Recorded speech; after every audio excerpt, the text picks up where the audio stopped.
right. Welcome back to episode 6 of Steeler Thoughts and Chief Feelings. I have gotten those plurals straight. I am Chris, your co-host. I'm the philosopher and the Steelers fan here. And I'm Ajay. I'm the psychiatrist and Chiefs fan.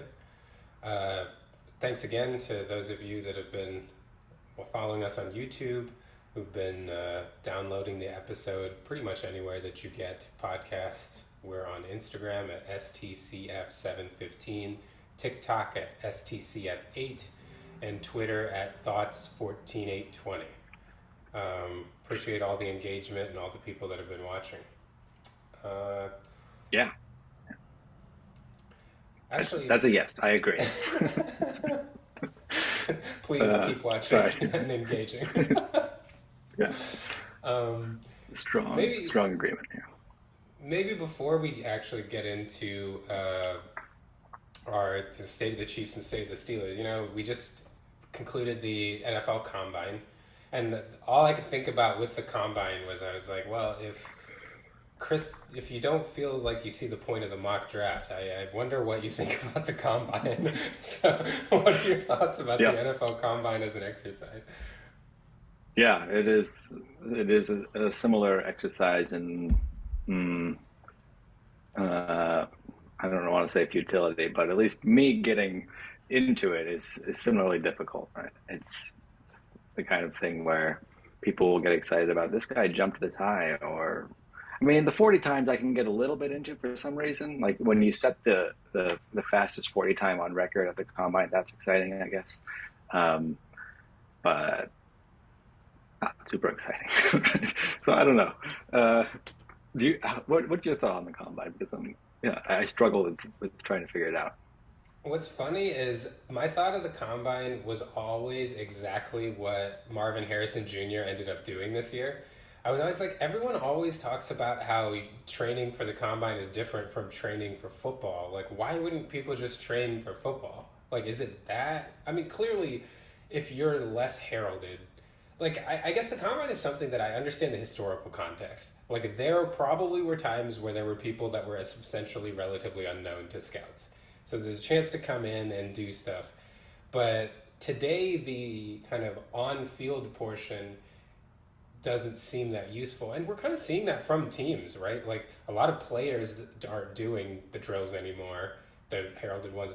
Teams are either like their coaches aren't there, or like the Chiefs came for the beginning portion and all left before everyone did any drills. The entire Chiefs scouting department left. Like they're all just gonna watch it like online or get the film. So yeah, I agree with you. I don't know that it has a lot of utility. I mean, not that it's useless, but that what are we actually gleaning from it? I'm not sure. Yeah, I remember speaking of the preparing for the combine being very different than preparing for actual games. I think this is right. I don't think I made this up. I think Kenny Pickett, when he was preparing for the combine, told a story about wearing like a hand stretcher to stretch his hand because there was the knock coming out that he had small hands. I think he wore a hand stretcher for a while to try to make his hand bigger just for the combine because it's not gonna, I don't imagine one can actually permanently stretch one's hand out. But that kind of, I mean, it's just like this is totally irrelevant to the actual actual playing of football here. This is totally for people's metrics or whatever, that my hand's going to shrink again, but I'm not going to tell people that I stretched it out until after the fact. Right? It's a very strange phenomenon, I think. That's funny. I do remember. I think it was Pickett that I remember, unless somebody else has done this too. And the thing that struck me about it the most was that the way that the player was talking about it was not like, "Hey, I'm really working on this thing to stretch my hand out so I can grip a football better." It's like, I'm really working on this to prepare for the measurement. And it's just like, what are we doing? Like, what are we doing, actually? You're sitting here prepping for a measurement and not at all even thinking about how this affects you as a football player. That seems strange. Yeah, it's a measurement about how it's supposed to be a sign of how you'll play, but Right. it's in fact pulling in the other direction almost. It's not even relevant. Yeah. I But do wonder if one can stretch one's hand out, though. That's a because I think my hand's about the same size as Pickett's hands, and it would be nicer if, not that I throw a football a lot, but like I could stretch that out a bit. That would be especially when it rains, it just slips right. I mean, I guess he wears gloves, so even two gloves. I don't know if he actually wears two gloves, but he's got this nickname, Kenny Two Gloves. Um, Oh, I just assumed that was because he wore one on each hand. I didn't even think about oh, maybe that's yeah. I that. assumed it was two gloves on top, one on top of the other, to give you extra uh, beef to the hand or whatever. Yeah. Well, Well, actually, that I brought up this go ahead. Yeah. topic. I know this is something I talked to you about wanting to discuss further about the mock draft. So I was thinking about this. You brought up the question as like, what is the validity of the mock draft? And in thinking about this, I feel like there are two very important, deeply motivating psychological principles here at play. I think we cannot discount one, the motivating power of hope, and the other being the motivating power of attempting to remove uncertainty.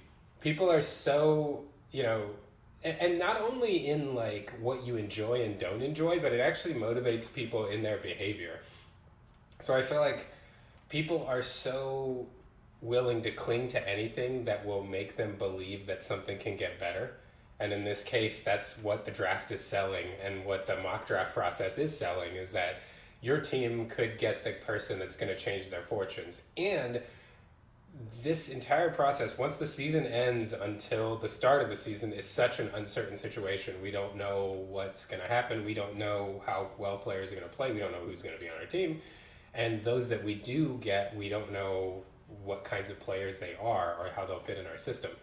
And so I think the mock draft also serves as this idea of like assuaging that anxiety a little bit by making people feel like they understand these players, they understand how they would fit in their team, they understand who likely could come to them.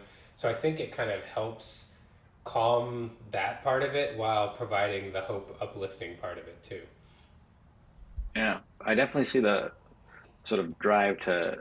I mean, the drive for hope, if that's what we want to call it, can be very powerful. I know this firsthand after last off season when I talked myself into thinking we had it figured out with Pickett. Um, Despite sort of my yeah, despite all my sort of cognitive efforts not to think that we got to figure it out before we've seen him actually play, I was pretty on board.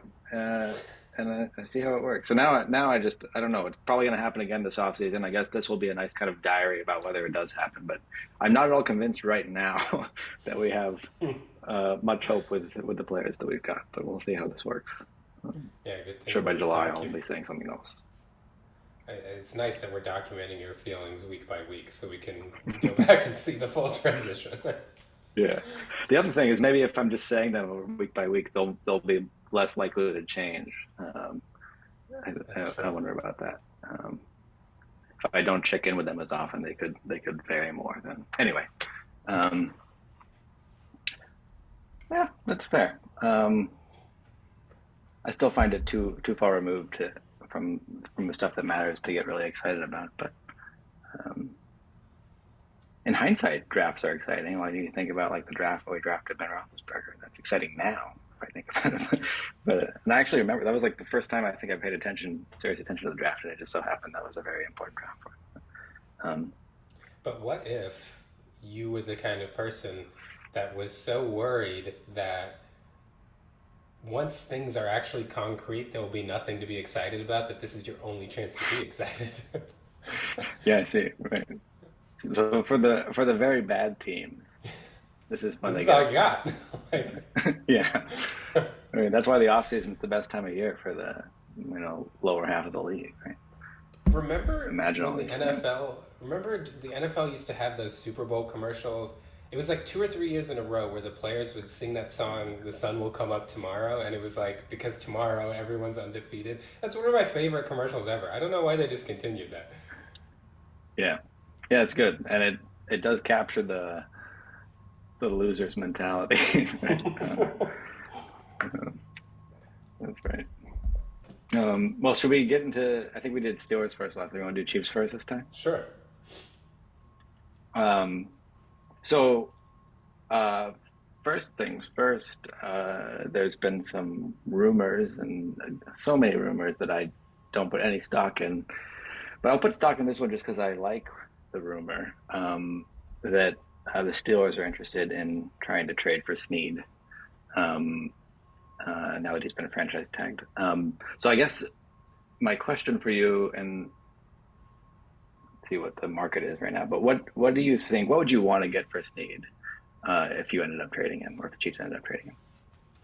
Yeah, it's a good question. So there is a guy that works for the Kansas City Sports Network named Craig Stout who actually went back and looked at using the beginning of the rookie wage scale as like a starting point, what Hall's cornerbacks have gotten in trades. And it's not great. So there have been two corners that were traded for first round picks. One was Darrell Revis when he was traded from the Jets to the Bucks, and one was Jalen Ramsey when he went from the Jaguars to the Rams. He actually got two first round picks. Um, and then when the Chiefs traded Marcus Peters, I believe we got a future second.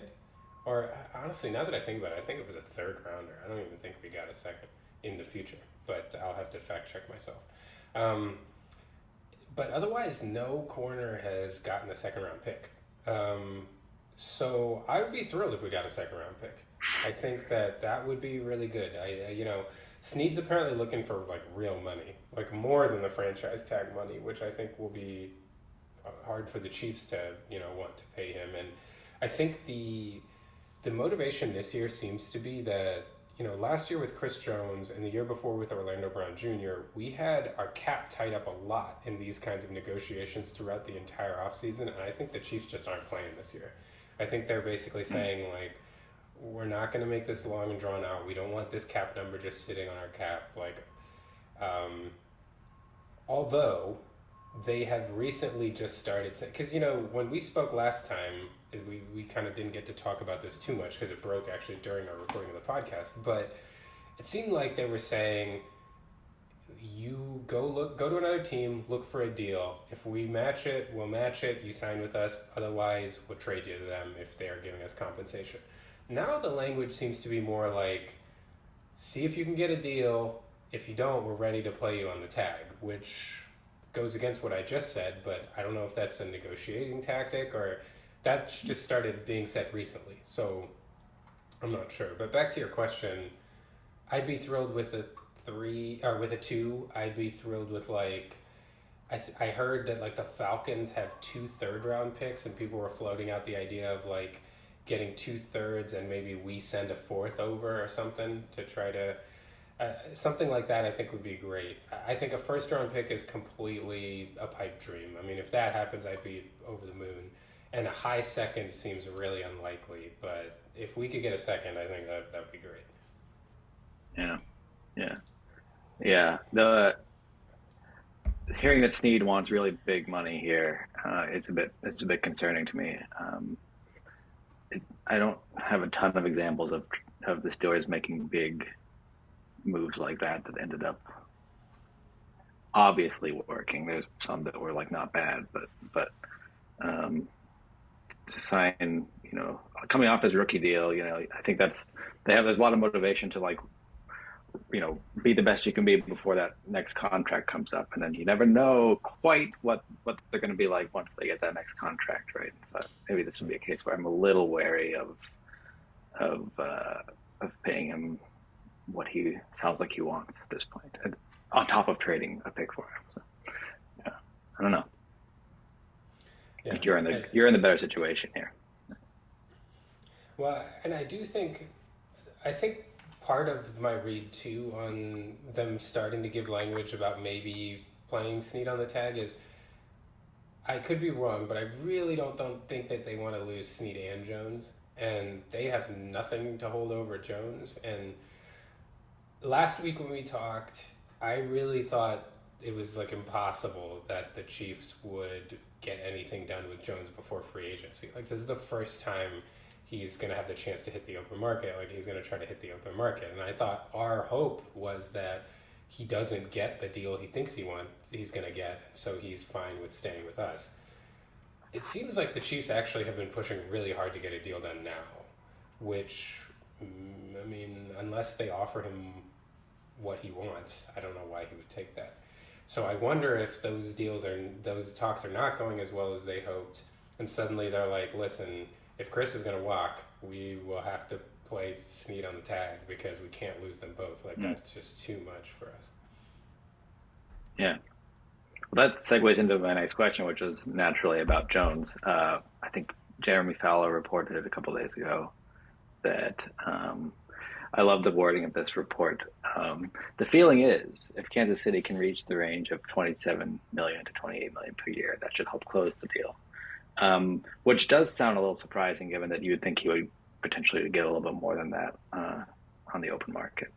Um, but uh, that's for the reason I like that wording is it's so safe, right? The feeling is not someone's feeling and not someone's thought and not someone's like committed position. It's a feeling that if it's wrong, it's you can't blame them, right? And we don't even know who's having this feeling or anything. It's just it's incredibly safe, and it's weird how it sort of permeates. Like I wonder if that's the kind of thing that starts in news reporting and then sort of permeates our sort of normal discourse because people use this phrase a lot now, but it's clearly very hedged, right? Um, anyway, uh, supposing they did get a deal done with Jones, what would you want it to look like? I mean, I assume 27, 28 million would be okay with you. What do you think about like length and plan to restructure it or that kind of thing? Yeah, I mean, 27 to 28 would shock me, honestly. I am of the belief, because you know how sourced I am and how I know everything about the salary cap and negotiations, but so I could be completely wrong, is what I'm trying to say. But I really think if it was 27 or 28, this deal would have been done last year. I doubt that the Chiefs were offering so far under that. Uh, I think it's going to take upwards of 30, especially to get him to sign before going out in the open market.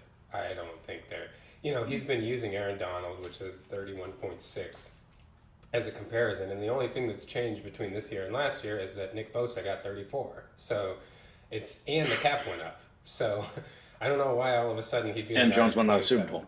And he won another Super Bowl, and he was first team All Pro. And so, like, I don't know. He did get a year older. That's the one thing in our favor, but in a negotiating tactic, I guess. I'm thinking like 3 years. I think he's gonna turn 30. Uh, it's not the defensive tackles. There are some people that play into their 30s, like Fletcher Cox, but there is quite a drop off. Even if we did 3 years, I don't know that I'd be super confident that Chris Jones would be earning his deal on the last year of that contract. So I think going above three seems real dicey. I don't know that you could get him to commit to or like agree to two, but I feel like that would be the best of both worlds. So I think realistically a 3 year deal, but I think it's going to be like 390 or 3 years 95. I'd be so surprised if it was below 90 million for a 3 year deal. That would Yeah. really surprise me. Yeah. What do you think you could get? Like, do you think on the open market he would get something around that too, or would it be higher? I Do you think think he he would would get he give you a more. discount? Is what I'm asking. I think he would give us a discount if we got somewhere close to Aaron Donald money or got to Aaron Donald's number. I think so. Because I think he'd Okay. get more. The one team that I feel really good, if they want him, the Houston Texans, because they have a ton of cap space and they have CJ Stroud on a rookie deal for another 3 years. And then he gets the 50-year option after that. So why wouldn't you just throw like a ton of money at someone for 3 years? Chris Jones's contract would be up before CJ Stroud needed to be paid. Um, the other team, like Chris Jones, has been rumored to the Bears for a long time, and especially if the Bears are going to draft Caleb Williams and possibly get rid of Justin Fields again, they've got a quarterback on a rookie deal for a long time. So that would be another team. If you're a team like that who is getting a quarterback who you think is really good on a rookie deal and you want to bolster your, I don't know why you wouldn't offer Chris Jones like 3 years, 100, Mm. just to get it done. Yeah. Yeah, and it would be nicer to see him go to the NFC than the AFC. I take it as a Chiefs fan that the Texans would be a little bit of a sore place to lose him to. Um, okay, I have two more questions for you. One, here's a quick one. Uh, So there's some rumors, I think, that Tyron Smith might want to leave Dallas. Am I think, Yeah. have you heard these rumors as well? Yeah. Would you be interested in the Chiefs signing him? Yeah, if we could do like what we did this year with Donovan Smith, like a 1 year deal, he'd probably be a little more expensive, like, 1 year, less than 10 million, 8 million or something, like incentive laden. I know the problem with him is he gets hurt, but if we could, even if he had incentives that were based on like percentage of snaps played, because when he plays well. So I'd be perfectly fine with that. Kind of give us another year to try to figure out the tackle situation. Know for sure if Wanye Morris could be a left tackle. I think, after he's been here for 2 years, then we can really be sure about whether we're going to find his replacement or move forward with him. I think that would be perfect. Yeah. And didn't, I mean, I think Smith played in a lot of games this past year at least. Yeah, yeah. I think he played So in the like first year in a while he 13 wasn't or something. hurt. Yeah. Yeah. Which Yeah, that's unfortunately not would bad. make our snap based stuff would probably become a likely to be earned incentive, so it would count against our cap this year because he played a lot last year, depending on what Yeah. our incentive ends up being. So that would be a consideration. We got away with some of like Juju's incentives because he didn't play that much, so we pushed them all to like the next year cap, so that helped us figure out his contract. But Yeah. yeah, I'd be down with Tyron Smith like as a 1 year deal. That would be great. All right. Well, there you have it. Go ahead, Chiefs. Um, so my last question is maybe a bit. It is about the current state of the Chiefs, but not qua football team so much. It's about the Chiefs team name, um, which I won't ask you now, but sometime we should talk about the ethical question of whether of the team name. But I will ask you. So I guess there's multiple questions of vicinity here, right? So the Washington Redskins they changed their name to the Commanders, the Cleveland Indians are now the Guardians. That kind of thing has been happening. Now the name Chief is not, well, maybe you know more about the history of the name Chief than I do, but my understanding is that it's supposed to be a reference to a former mayor of Kansas City. Is that right? Um, does that influence whether you think this is appropriate, like whether you think the name should stay or go? Not really, just because, I mean, in theory it would, but it sounds like, and I don't remember this, so I am admitting to maybe being incorrect about this, but my recollection is that even the former mayor was someone who may have claimed some Native American ancestry and maybe to some dispute. I honestly don't remember but I remember that was not completely separate from uh, Native American tradition. Even the fact that it's a nickname for a former mayor, there's still something intertwined there. So it's not like completely free from all that. Um, and that they use Native American imagery, So like even if the name came from that, like we had a horse named Warpaint. They used to have like the mascot with the headdress. They still have a drum that gets blessed by Native American tribes every year in order to like make Mm-hmm. us feel a little better about using them. So yeah, unfortunately, it's not really divorced from imagery. So it's very hard to make the argument that it has nothing to do with Native American culture. Um, and I'm just somebody that doesn't. It's one of those things where it's like if we change the name, it'll like no one will think about it 5 years from now. You know what I mean? Like it seems like a big deal to change it now. You'll have to buy some new T-shirts, but it's like I just don't think it'll matter. Like, does anyone really care that the Cleveland Guardians are the Cleveland Guardians now? Like, really? I don't know. Maybe people do. Maybe I'm wrong about this, but I just feel like it's one of those things where it's like I think it'll just be what we get used to after that. It's okay. Yeah, yeah. So that was my follow-up question. Like, how do you think it, if at all, it would affect your connection to the team or your fellow fandom? It, I think maybe it. I mean, maybe what you're saying is that it might feel like it'll have a bigger effect beforehand, but then after the fact, it'll be, a couple years down the road, it'll be nothing, right? Yeah, It does feel I to me think like the Steelers. Go ahead. Well, I was just gonna say, I think the big thing is just making sure if because I do think the anticipatory anxiety about things is almost universally worse than the thing itself. You know, whenever we're worrying about anything that seems like it's going to be bad, it's almost always not as bad as we think it is. Uh, and I think that's the truth about this. And people don't like change. People are stuck in their habits. But I think also that the Chiefs can try to help to make it better by having a good mascot and a good logo that people like, which is harder than it sounds. But you know, people are going to be mad. People get mad about everything. You know what I mean? People are going to be mad about a change because it's what they don't like, and you just got to roll with that. But I really don't think it'll be as bad as people. It'll be weird. I'll be accidentally calling them the Chiefs a lot for a little while before I get used to the new name and get used to a new logo and all that. It's of course it's going to be weird, but that's fine. Yeah, yeah. It's like I still call Acrisure Stadium Heinz Field. I mean, it's not quite like that, but it. uh, I need to work on that. But I think the ketchup bottles are gone now too, as far as I know, which is just a. I wonder where those are. Someone's basement, a giant ketchup bottle. Um, anyway, right. So okay, so it sounds like you might be on board with it, Yeah, with a name change. and to be honest with you, like I yeah, I'm definitely on board with it if that's what people want. Like, t- I don't pretend to really be on the like to have the pulse of like what people who are actually, you know, people that are of Native American heritage or you know have some identification with uh, a Native American tribe or culture, what they think about it.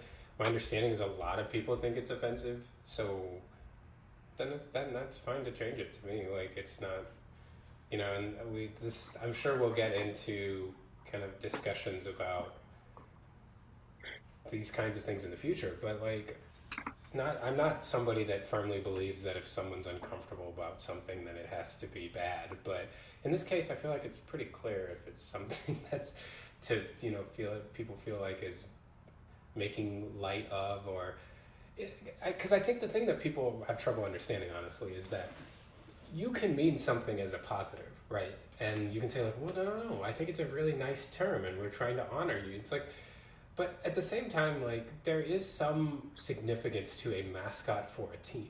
You know, being a mascot for a team is a little bit different from you know. That there's a reason why we don't have a lot of mascots for teams.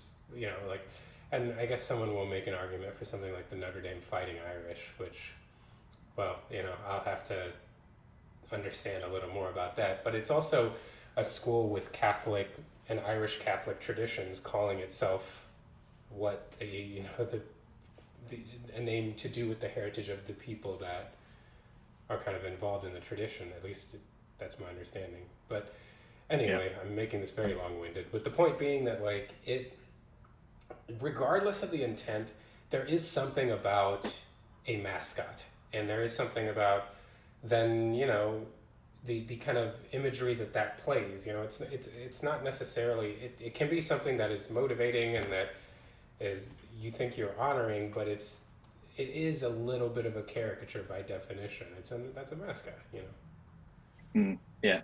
Yeah. And maybe there's a reason, right, that a lot of teams' mascots are animals, as opposed to people or groups of people. Um, uh, Certainly, animals are not going to get upset about that. Not going to find it offensive, right? Yeah. Yeah. Interesting. Interesting. Steelers, on the other hand, I guess that's sort of an allusion to a group of people. Vikings. Anyway, yeah. Sorry, I'm coming up with counterexamples to my own claims here. Okay. Well, that is, I think, all that I have about the current state of the Chiefs. Do you want to take a break and come back, or or how are you feeling? Um, I have a quick question. Maybe we could, if we're not able to get it in before the break, we can just stop in the middle of the question and then pick it up after. But I think this one's a little quicker than my other questions. I saw that Warren Sharp had put out a stat that 17% of the offensive snaps for the Steelers were played by people that were in the league 7+ years. Only 17%, which was tied with Seattle for the fourth lowest number. How does that make you feel about the prospects of your offense improving? Or is that obviously it's better that they're all young than old, but like, what are your thoughts? How much does that matter to you? Yeah. Well, I guess that would be uh it would certainly be more depressing if we were like the oldest offense in the league or close to the oldest and we were as bad as we were, right? So there's I guess hope that one that people will improve uh if we're that young right now. Yeah, I mean, when you have a new offensive coordinator coming in, I think there should be some excitement that will blossom in various ways, right? But realize the potential that hopefully we have. I mean, if you know, yeah, if we've been doing our jobs, we should have players with good potential.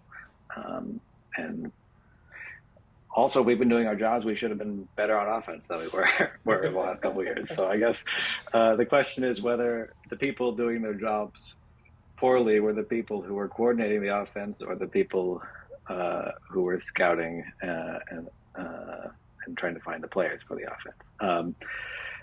It is like when you look at our players, it does feel like there's talent there, and we just have to put it to use correctly. Like it's hard not to get excited about some of them. I mean,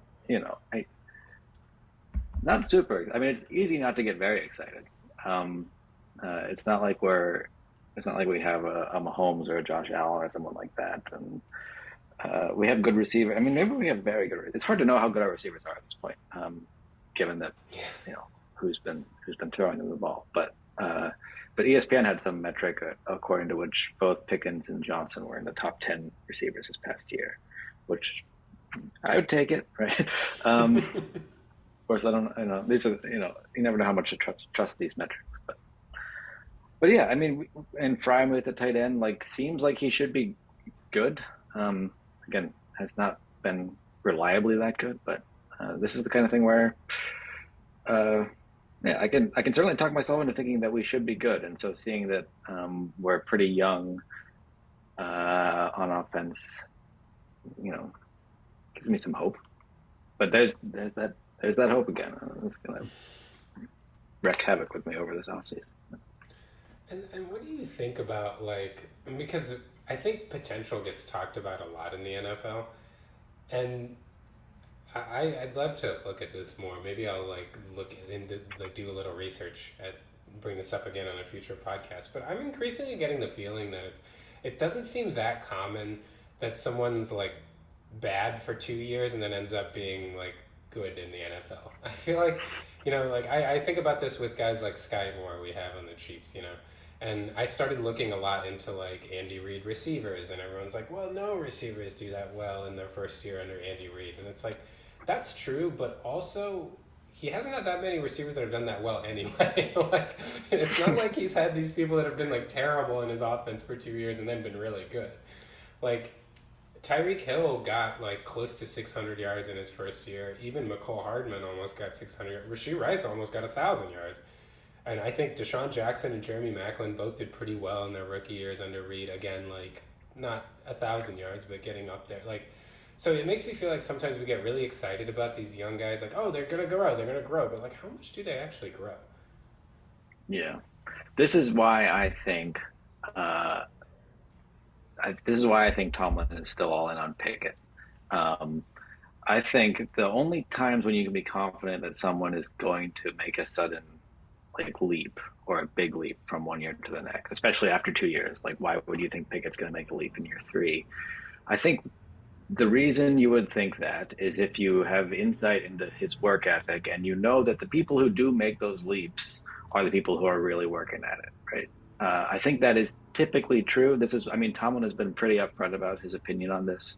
He talks about, the secret is there is no secret. You just have to, the secret to success is to work really hard at it, right? And I think that is how he evaluates who he wants to be the quarterback of the team and who he wants to be the major players on the team.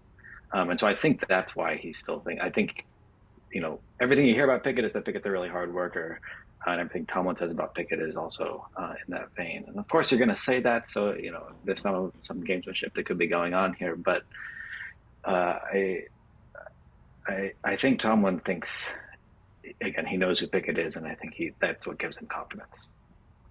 Okay. All right, let's pick this up after the break. All right, sounds good. And we're back. All right. Could I just jump in? Right? So every time we come back from a commercial break, well, one thing we don't have commercials. Actually, I was 2 points here. Sorry to like already hijack the conversation, but uh, one thing I was thinking is if I had more time, it'd be really fun to make some fake commercials for this. Just like write some like facetiously very stupid commercials for products that would never exist. So that might happen sooner or later when I do have more time. The other thing is that whenever you say "and we're back," it makes me think of that episode of Seinfeld where Kramer's got the old Merv Griffin show set in his apartment, and he's fake broadcasting. Yeah. It's like we'll take a quick commercial break, and I think he like eats a bunch of nuts and chugs a Coke or something, and then as soon as he's done, and we're back. All right. Somehow I always think that whenever you say that. So. Anyway, that was all. Back to football. Well, I will say, if those of you watching and listening, if you recruit more of your friends to watch and listen, maybe we can get real ads on here in the middle. I guess that's not really a selling point. Why am I That'll be an saying improvement for everybody, right? that? You'll have to deal with advertisements. Let's do it. Yeah, that was real dumb. I don't know what I was thinking there. Well, we'll make some fake ads, and then they'll see how good real ads can actually be. Right? Ads written by Chris are painful. That's fine. Well, that's going to tie into my anecdote later, actually. And that would have been a great segue right there. Anyway, to kind of pick up the thread from what we were talking about earlier, with Tomlin's faith that Kenny Pickett will improve, it kind of reminds me of, especially, quarterbacks that haven't had good offensive coordinators. There is a little bit of a track record. The one that comes to mind is Alex Smith. He really toiled away in San Francisco, and then when Harbaugh came, things got better, and then I would argue got much better when he came to Kansas City. So yeah, it's possible that Arthur Smith has the right kind of perspective, and maybe things will look better for Pickett. Yeah, yeah, yeah. That is. I think that's if I'm gonna get on the hope bandwagon again, that's what's gonna happen. Right? I'm gonna hear reports about Pickett working really hard all off season and whatnot, and knowing this is it, and he's gotta have a good year. And Tomlin will say something that'll get me excited, and that's how it's gonna happen. That in July I'll have a lot of hope again. We'll see how that goes. But I will say that this is, speaking of feelings that, you were talking about the idea of having a feeling, or there is a feeling. I like that, the kind of amorphous, we're not even assigning any responsibility to anyone for the feeling. But the, as like someone who watched the Steelers from a little more of a dispassionate perspective last year, although I clearly root for them too, so it's not a sports bigamist, I'm not saying that, just so that people know. But I wish well for the Steelers. But I did feel a lot better when Pickett was there, even compared to Rudolph, even though Rudolph was starting to get some of my confidence toward the end of the year. But you did feel like, that for some reason toward the end of the game, like things just did seem to work out. And whether that's pure luck, possibly, but, he at least took advantage of opportunities that occurred. yeah, yeah, he was clutch at the crucial times. At least, even though the only reason he had to be was because we were so bad for like the first 3 quarters often. But that's what I mean. That's true of any clutch performance, right? Usually they come when you were bad for a while first, right? Or at least So not good enough to put the other team away. Yeah. yeah, yeah, yeah. Although that is, now that I think about it, this is probably not a good thing to say, but that reminds me a lot of Tim Tebow's run because he was clutch at the end of games because he was so terrible at the beginning. Yeah, yeah. There's a non. It's not a great. There's definitely a resemblance there, and it's not one that inspires a lot of hope. So maybe that's the good counterbalance. I was thinking about Tebow whenever I'm thinking about getting excited about Pickett. Now that I'm at University of Florida, I should. I don't know. I feel like I'm probably one of the few people here that has great antipathy for Tebow. Uh, That's true. You shouldn't say there's a that too statue loud. of Tebow over. Yeah, that's right. There's a statue of him over by the stadium, and I go by it sometimes, and I look with disgust at it. That's funny. All right, move on to the next question. I was thinking about this in the context of, how happy I was that McCole Hardman caught the game-winning touchdown in the Super Bowl, and that MVS had some redemption during the playoffs. Do you have any games in Steeler history that you find fun just because of the player that excelled in the game? Like that, I was trying to think of more examples from the Chiefs, and I was thinking, Dan Sorensen had a really good game against the Texans in like a big 24-0 playoff comeback we had. He stopped a fake punt and forced a fumble, and then a real callback was back in 2004. We went into Baltimore on Monday Night Football, and a wide receiver, if the Chiefs fans, if you remember, Chris Horn had like a couple real clutch catches. I think he had like 51 yards receiving and did almost nothing through most of his career. But that was, even Dick Vermeil called that the Chris Horn game.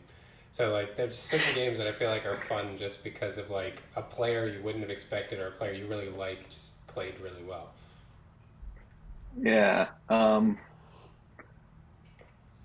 So, I mean, a lot of the time, maybe the cheap and not quite correct way to answer this question is to say, like, there were games where Ben just had amazing performances that you relished when you were, throwing six touchdowns in back-to-back games or something like that. Those were freaking awesome, right? And partly just because like you have so much invested in like this being your quarterback, and you want him to be the best in the league, and it looked like at that point he definitely was. So there's that kind of thing, but for other players that would be like less prominent, but had a game that's really stood out. I got bad ones. Players that went into a game with like you wouldn't have thought they'd be a difference maker, and yet they somehow made it seem like they were going to be a difference maker, and were so in a bad way for us. So I remember Anthony Smith in 2007. He was our free safety at that point, I guess. Uh, had We were going to play the Patriots and a guarantee to win, and it was not close. It was just a total demolition. So that's the sort of the flip side of the good version of this story. Um, Just what's to what's a interject, genuine answer? that reminds me of I think it was the same year. This 2007 when because the Patriots are running up the score on everybody, and I think they just absolutely demolished Washington. And one of the Washington players, I want to say it's London Fletcher, but I could be slandering him. It was somebody on Washington who, after that game, was like, "Oh, they do not want to see us again." It's like, really? I don't know if they're that worried about that. It's like, I wonder if it was a joke or something. Like that. I would have been tempted to read that as a joke, but probably from the context, it was not. Yeah, that's good. So the one that comes back is a real deep dive is in the 2000 um, 2005 playoffs.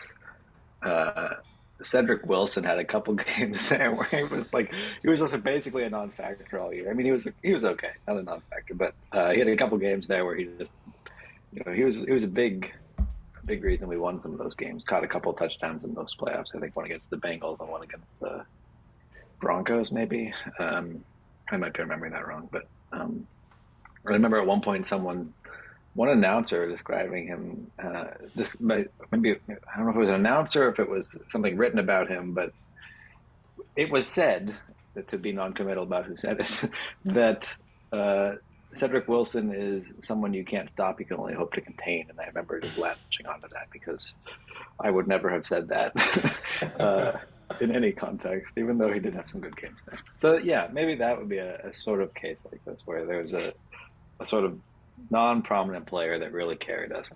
I wouldn't say he carried us in those games, but he had some pretty good games there. I don't. I I could be remembering this wrong. And another, if we ever get really we get tangential, we can have a conversation about the flaws in memory. But so I am not standing by this comment at all. But I want to say it was like Dan Patrick on like a Sports Center hit or something, being like Cedric Wilson can't be stopped. He can only be contained. I think it was tongue in cheek, but I think that's so. my Yeah, memory. I could be yeah. completely wrong about that. I wondered that. Yeah. Regardless, it's a great claim, right? It's like Oh making that claim about someone that clearly you can stop and you can contain. um, yeah, that sounds believable. yeah. I guess another game that would be like another bad one would be the Jesse James game. I feel like everyone knows what you're talking about there.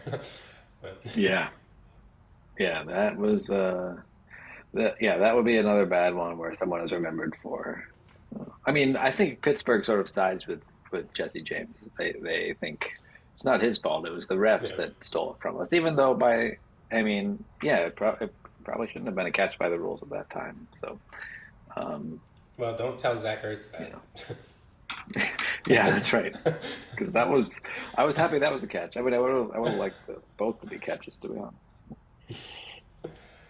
All right. Well, um, for the last question, we are going to play a game. Um, And unfortunately, your like recollection of Ben's accomplishments makes me worried about how this game is going to go, because the motivation for this was I don't remember how I'd somehow started looking up like records that Ben Roethlisberger has, and I was like, oh, like I feel like some of these are actually surprising. Like I wouldn't have expected this. So what I did was I compiled a few records that are held by either Ben Roethlisberger, Peyton Manning, or Tom Brady, and I'm going to read the record to you and have you guess who it is that holds the record. Um, All right, that's good. my hope is that you will not get a lot of these right because that would prove the point that these are surprising. If you know all these, then this kind of tanks my segment entirely, but we'll see. um, but the first one, I'll make a little bit of a softball. It is the most regular season wins in a season by a rookie. Okay, that's Ben. That's Ben. Okay. In 2004. Yeah. The next one is the best touchdown to interception ratio in a season. Definitely not Ben. Um, is it Manning or Brady though? I think. Oh, that's tough. I think I want to say Manning, It's but Brady, I'm not actually. confident. Okay. Yeah, it's Brady. He had a season that. Good thing, this is very well done segment. I didn't write down what season it was, but he had a 28-2 touchdown to interception ratio, so 14-1 for those of you that like to reduce fractions. Um, next one, most passing yards in a single playoff game. Oh dang. It's I'm well. It's between Brady and Ben, and I think it's Brady. It is Brady. He threw 505 yards in Super Bowl 52, the loss to the Eagles.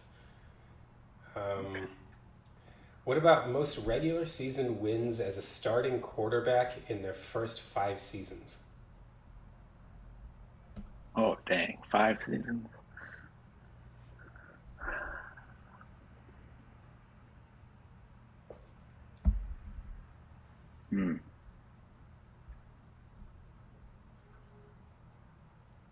Hmm. This is tough.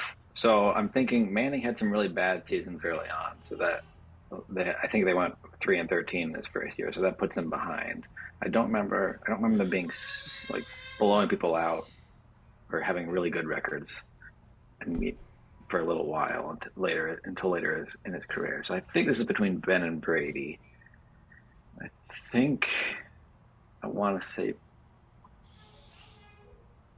Brady Oh, had the this one's most. Ben. Oh, This dang. one's Ben. Yeah, You 51. got me. 51 wins in his first 5 seasons. All right, so at least one worked. There's one record that's surprising. uh, Yeah, that's uh, Next is most games with a perfect passer rating. hmm. It's Manning or Ben, and who is it? I think this might get tricky because hmm, hmm, yeah, I think I'm gonna go Ben, but I'm not super confident. Yeah, I mean, I don't know that you could have answered this better because the answer is Ben and Manning. And it's Ben had all four in the regular season. Manning had three in the regular season, one in the playoffs. So really, technically, it's Ben. Okay, If we're going so by regular season stats. I think Ben had a 158.0 game back in Whoa. 2005. I think it was against the Jaguars, but I'm not positive. But anyway, so with let's just give him a little asterisk there that pushes him in the lead. I would say we should do 158.0 seems like just annoying as a passer that. rating. Yeah, hard to get Wow. there. I've never seen that. I think that's Okay. The next one is most completions in a regular season or playoff game. right. Hmm. I'm not. This is gonna be tough. Um, I kind of want to say Brady here, but I don't have the game in mind. So this one's actually Ben again. Oh Uh, wow. it had a game with 47 completions. Again, like this is why I'm not a journalist. I didn't write down what year Hmm. it was or what game it was, I but he did think have a game with I think 47 I might completions. know that. Yeah, I can imagine. I can remember a game where he might have been like 47 of 66 or something like that, against maybe the Ravens. Um, maybe I'm making that up, but yeah, that's believable.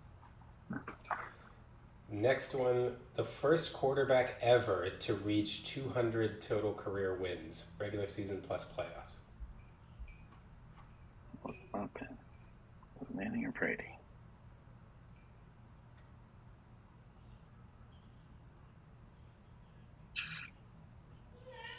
Man, that's tough.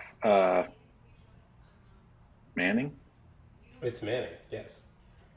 Uh, Next one, most touchdowns in consecutive games. I think that's Ben Yeah, that's Ben with the 12 and 2. with 12. Yeah, you brought that up in the last question. I was like, well, no, this is not going to go well.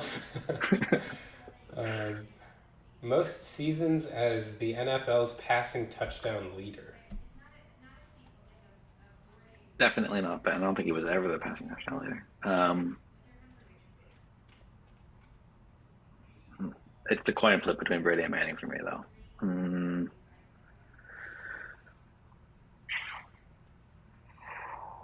I think I would say Manning.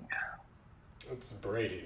He's had Okay, five seasons as the NFL passing touchdown leader. I I think believe he it. kind of eked that out with his time in the Bucks.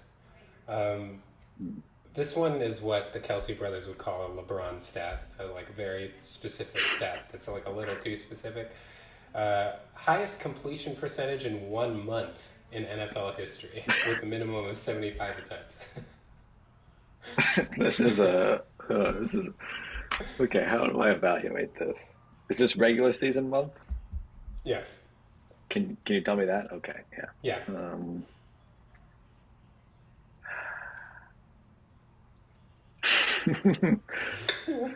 Imagine if I just knew this. That would be great. Um, Manning. It's Manning, yeah. And for some reason at this point, I decided to start writing down dates. So it was December 2008. Peyton Manning had a completion percentage of 81.8% for the month, which was pretty Wow, crazy, actually. that is Uh, impressive. Yeah. Next, most games with a perfect passer rating in the same season. Hmm. Um,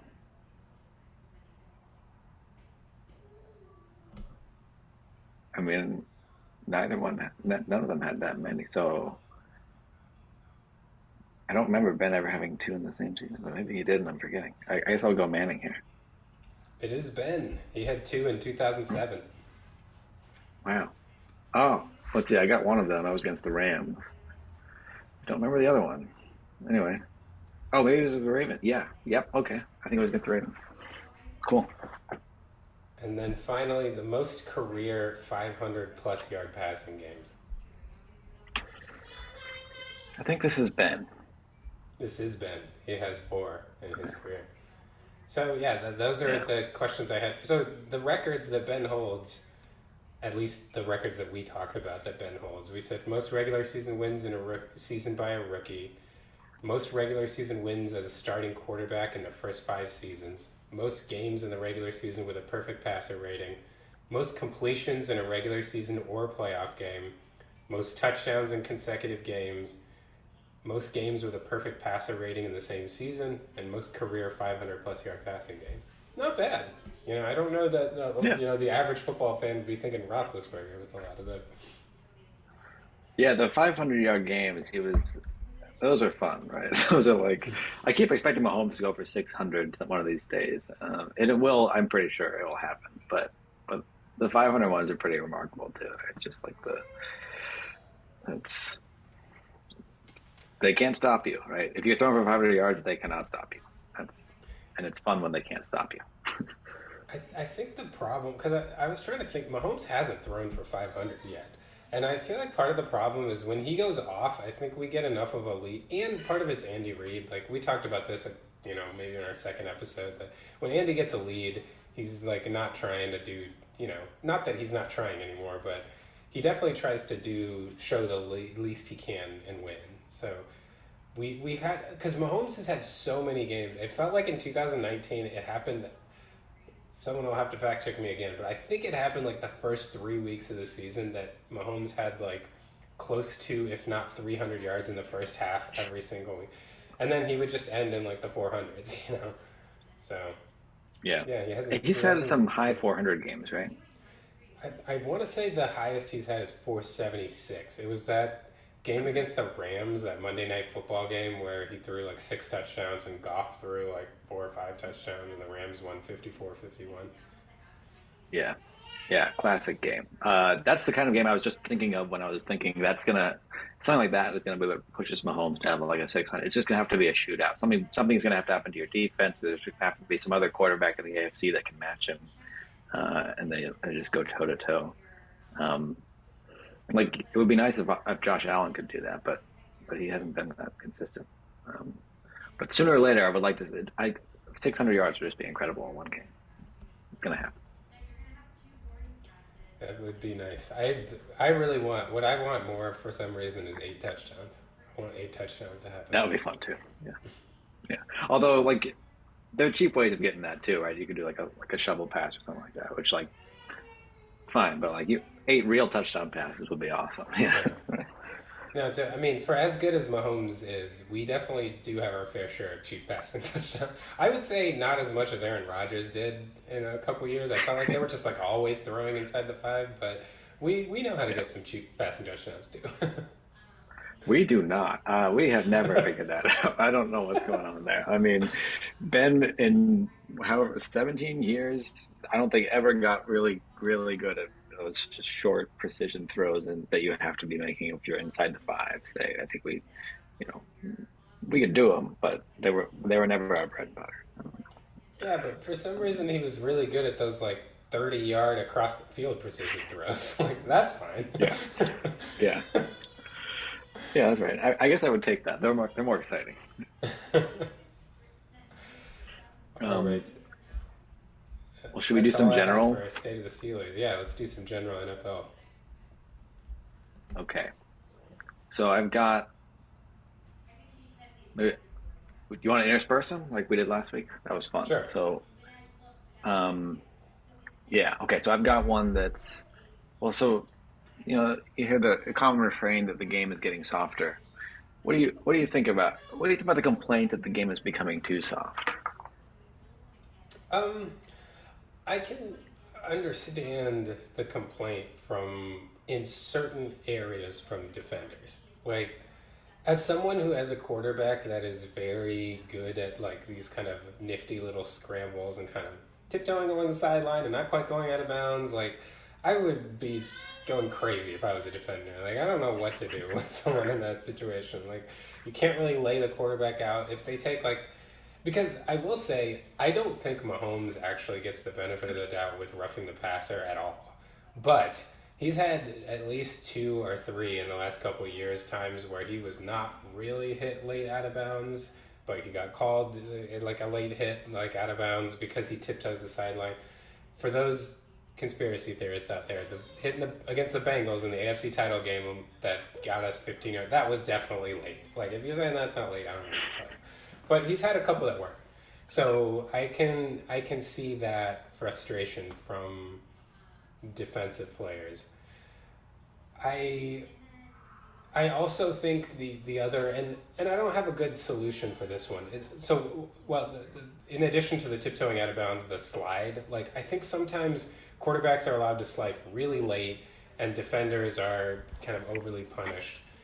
And the last one I think with quarterbacks is the body weight rule, which I think is a good rule in principle about like a defensive lineman not trying to put their whole body weight on the quarterback after they sack him, but it's enforced like so much where sometimes it's just hard. Like it's hard when you're like falling over and trying.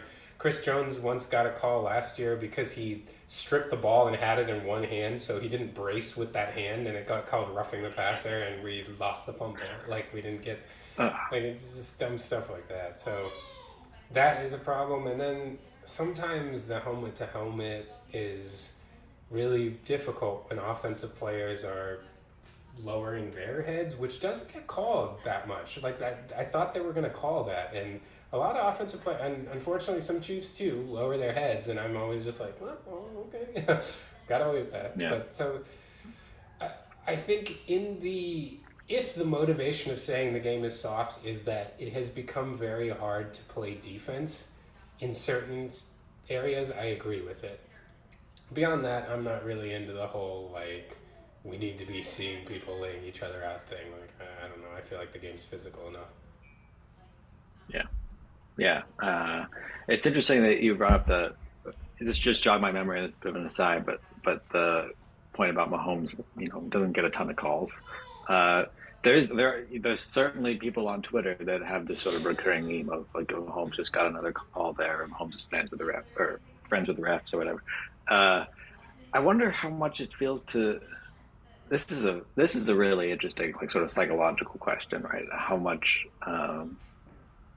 fans of the teams view these kinds of questions differently than like fans of their division rivals, right?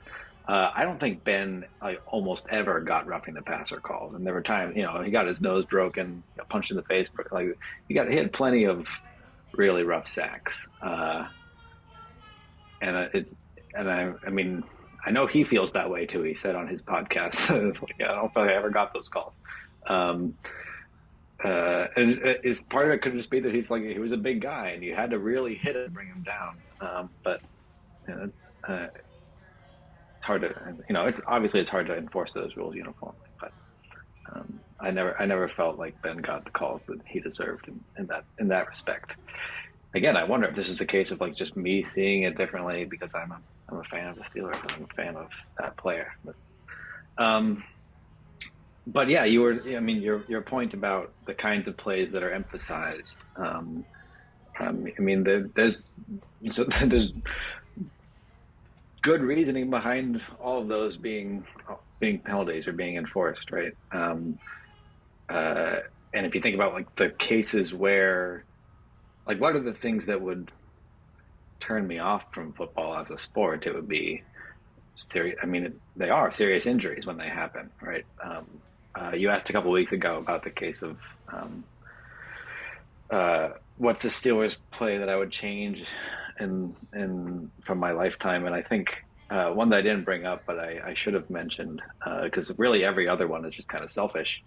Is Ryan Shazier's injury in 2017, and that like that's a play where like it happens, and then you cannot enjoy the game at all from that point on. Like I think we did escape with a win, but like I was not thinking about that at the time, and even for the rest of the season, it was sort of kind of hard to be invested when you realize what what happened to Shazier there, and as it became clear that this was a permanent sort of walking injury. Um, so yeah, that it. What are the worst experiences you have watching football? It's when a player you really like gets a career-ending or career-threatening injury. And so I think it makes perfect sense to be protecting players more. I don't need to see people getting brain damage to enjoy myself. Anyway, Yeah, I agree with that. I mean, the hit that comes to mind for me, that from a Chiefs perspective, is in 2006 when Trent Green got concussed week one, and he ended up missing like half the season. That was like a vicious. His head was slammed against the ground, and I remember it being like, people overuse the word traumatic, I feel like, but it was one of those things where watching football for the next 2 3 weeks, like you're constantly like, oh man, I hope something like that doesn't happen again, like it's in the back of your mind.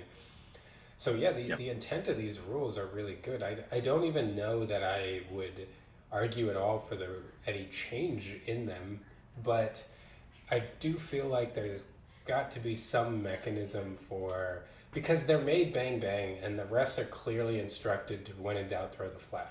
And that results in a lot of times the flag incorrectly being thrown. And if there were a mechanism in place involving New York that could just quickly reverse that kind of thing, I think it would just make everybody feel a lot better about the whole process. Defenders could feel like they're not just being like punished for everything, and they could still keep rules in place and hopefully advance rules that continue to make the game as safe as a game this violent could be.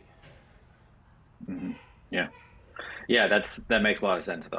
I don't know why we don't have some sort of replay system that we can use to evaluate a penalty like that. And It's just I, gratuitously frustrating for everybody. yeah, and for some reason, maybe this is like unique to American sports because it's definitely not the case in tennis. Like tennis has replay like that, like, oh, there's a call, challenge, let's see a thing. Was the ball in or out? Let's go.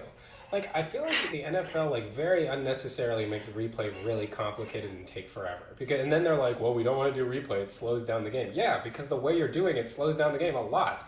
Like how we have people that have like millions of TVs sitting in New York in the offices. Just have an official there call it out and be like, they can see slow mo immediately. Why do you need the old guy that's been running around all day on the field go over to some monitor and make the decision? Like, have someone just radio it in, like, hey, that wasn't a penalty. Let's go. Pick up the flag. Let's go. Like, you can make this quick and easy. It doesn't have to be a big deal. Yeah, yeah. That's the mechanism for doing these reviews is so antiquated. You wonder many things about the decision making of the people that are keeping this in place. um, yeah. Speaking of that, just to interject, did you hear that the NFL apparently is going to try? Well, they're not like committing on anything, but they have been testing optical tracking for like first downs and getting rid of the chain gang. Oh, really? Yeah, like apparently they tested it in a couple games last year and in the Super Bowl. They had like the technology there. So maybe we won't have to go through the ordeal of the famous like Gene Sterador putting an index card to see if the ball was at the first down marker. Like, Yeah. speaking of antiquated methods. I wonder how what I don't ever actually saw. I just know of this thing, and I think I've seen the picture of it. But what does the index card do there? I I think mean, because I can imagine it flexes a bit, right? Right. So, like, what does it tell you? I think he was just trying to see whether there was any distance between the post and the nose of the ball, like whether. So, But okay. a slight, but that's a good question. I don't actually remember like the entire sequence, like you said. Like I just remember like a photo like of him with the index cards. I don't know. I can also imagine the ball being like just close enough that with an index card there, there's there's no space, but without the index card, there's some space, There right? is. So the index card is kind of thick. What ply was the index card? I Anyway, feel like if your eye can't tell, then it's not a first down. Like, or it is a first down, I guess. Like, there's no space. Like, yeah, yeah, right. or we just use technology like any say like tennis had everyone's so questioning like tennis had this forever ago. Like this stuff exists. It's not that hard. They do dots of the ball and the players. They've been doing it for years. Like what technology is being used there to know the precise position of every player in the dot? Like What do they call it in tennis? Is it like the eagle eye or whatever? Hawkeye. The eye in the sky. Hawkeye, right? Yeah. I remember the first time I saw this, I was like, "Wait, you can do this?" And people just accept it because I was used to watching football where like nothing was clearly decided, and you have to like see if you got an angle from one of the 8 television cameras or whatever. If we could be doing it this way, why aren't we doing it? I don't know. I still And they're like, oh, it only has like 99.4. I'm making up a number, but it was very high success rate. And it's like, you think the human eye has better success rate than that? Like, you really think so? yeah, that's a bad objection. Uh, Okay, well that's my first question. Do you wanna go? yeah, maybe we'll take a break and then we can hit the next Oh yeah, question sure. because I'm anticipating, well, assuming it's a good question, maybe there'll be some discussion after. All right. All right, I'll see you in a we'll second. be back. And we're back. Uh, I'm never going to be able to do that with a straight face anymore. Okay, so my first general NFL question. Uh, I want to know your thoughts about. I, I don't know that everybody holds this belief, but a lot of people hold this belief.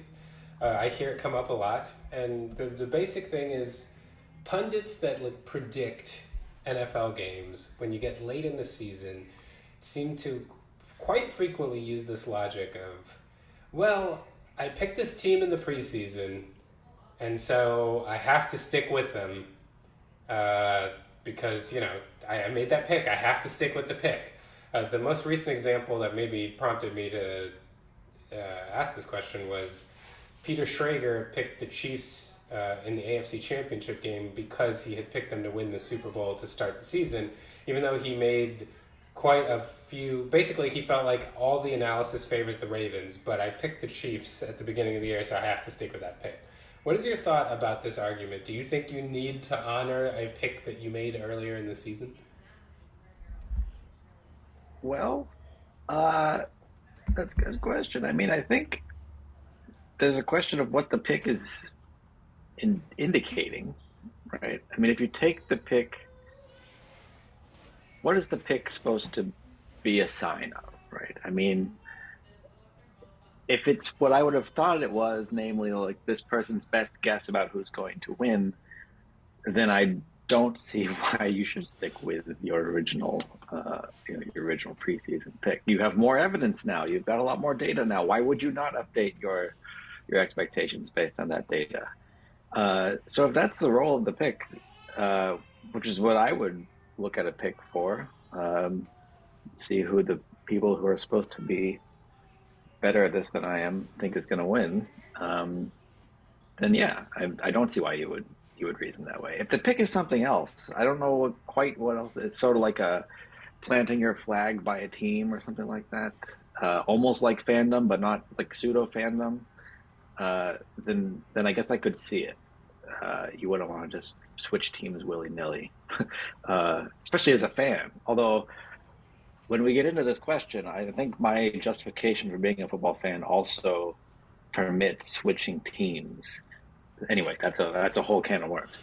Um, but but yeah, no. I mean, I would be interested in what Peter Schrager's position is on what the point is of making a pick uh, in this capacity. But I cannot see why. Well, I mean, there's a principle that people talk about in epistemology where if you it doesn't help Schrager in this position, but so the flip side of it helps. So in the sense, uh, if in the preseason, uh, you asked Schrager, it was Schrager, right? That Hmm.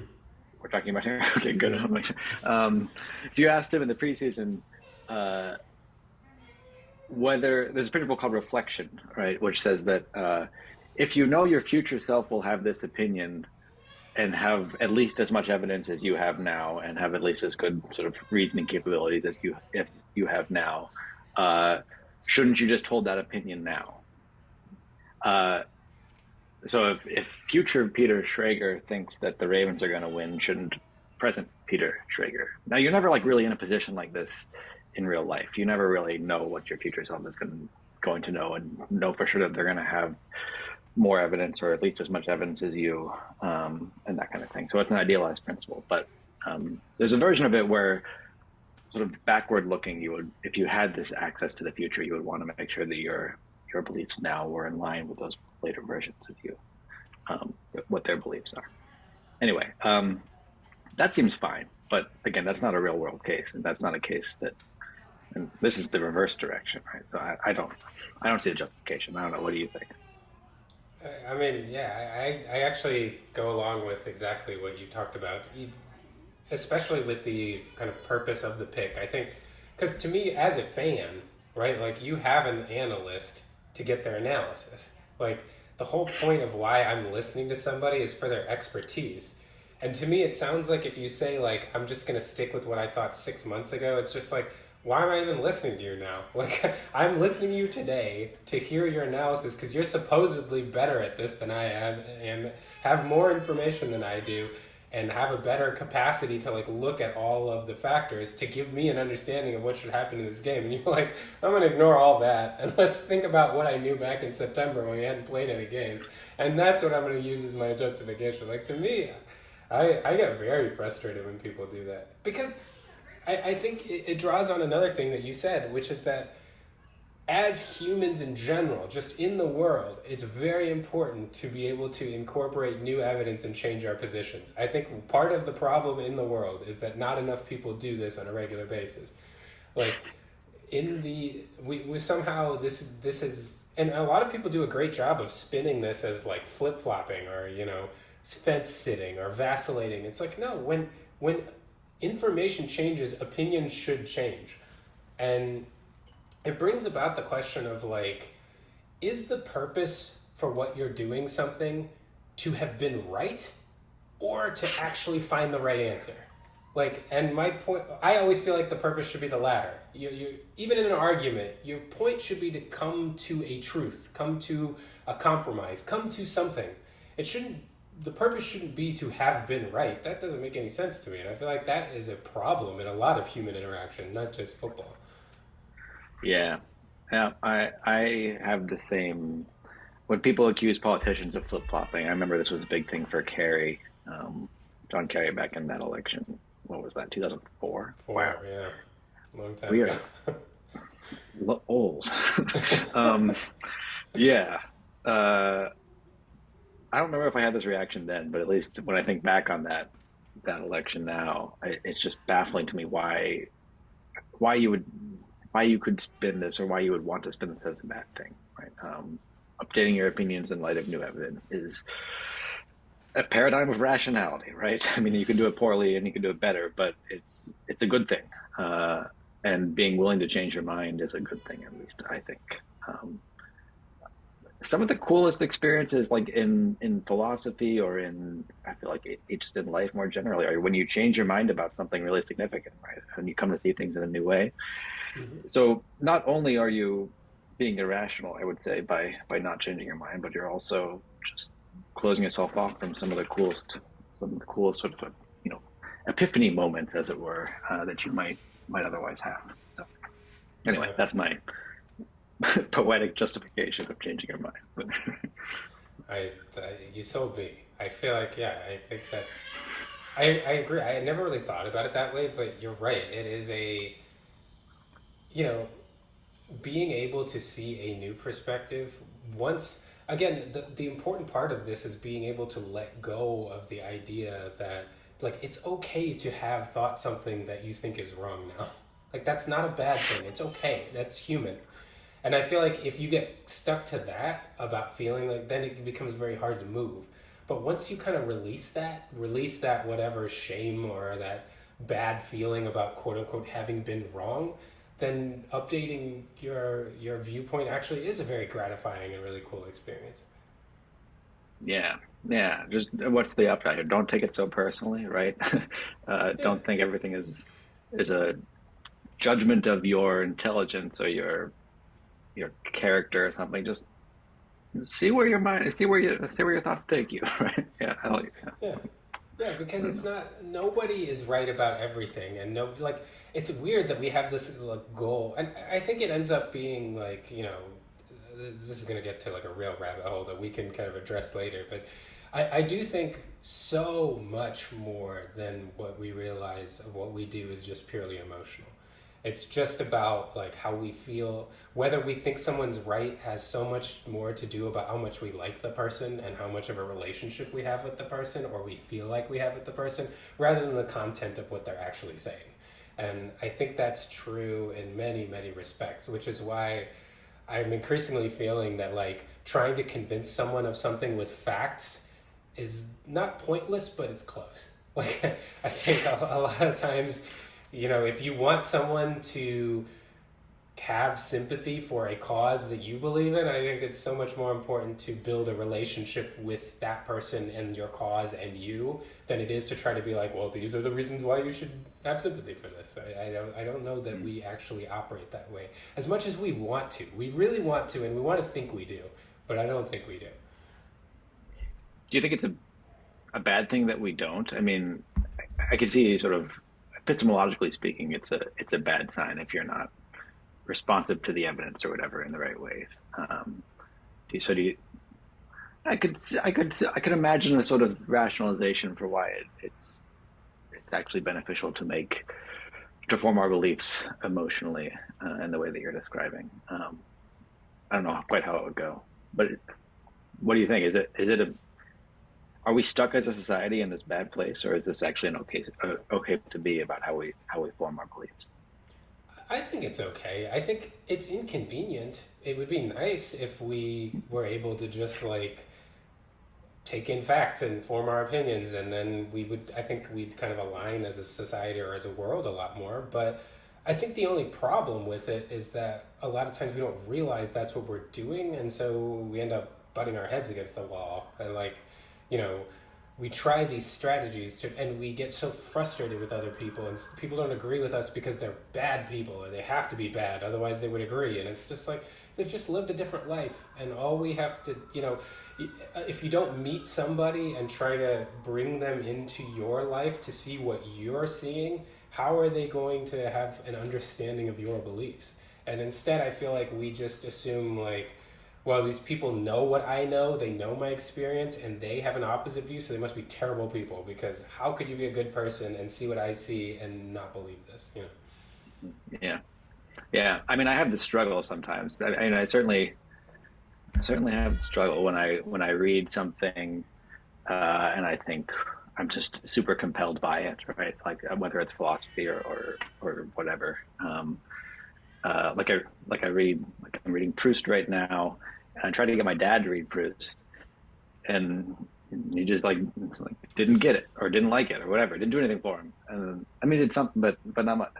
And it's like for me, it's like I have to really work past the thought that well, he's just not seeing something there, right? Like, no, maybe it's just not for everybody, right? Maybe he's seeing everything I'm seeing and just not impressed. But like I read it and I'm blown away, and so I think that anyone that's not blown away just isn't seeing it correctly.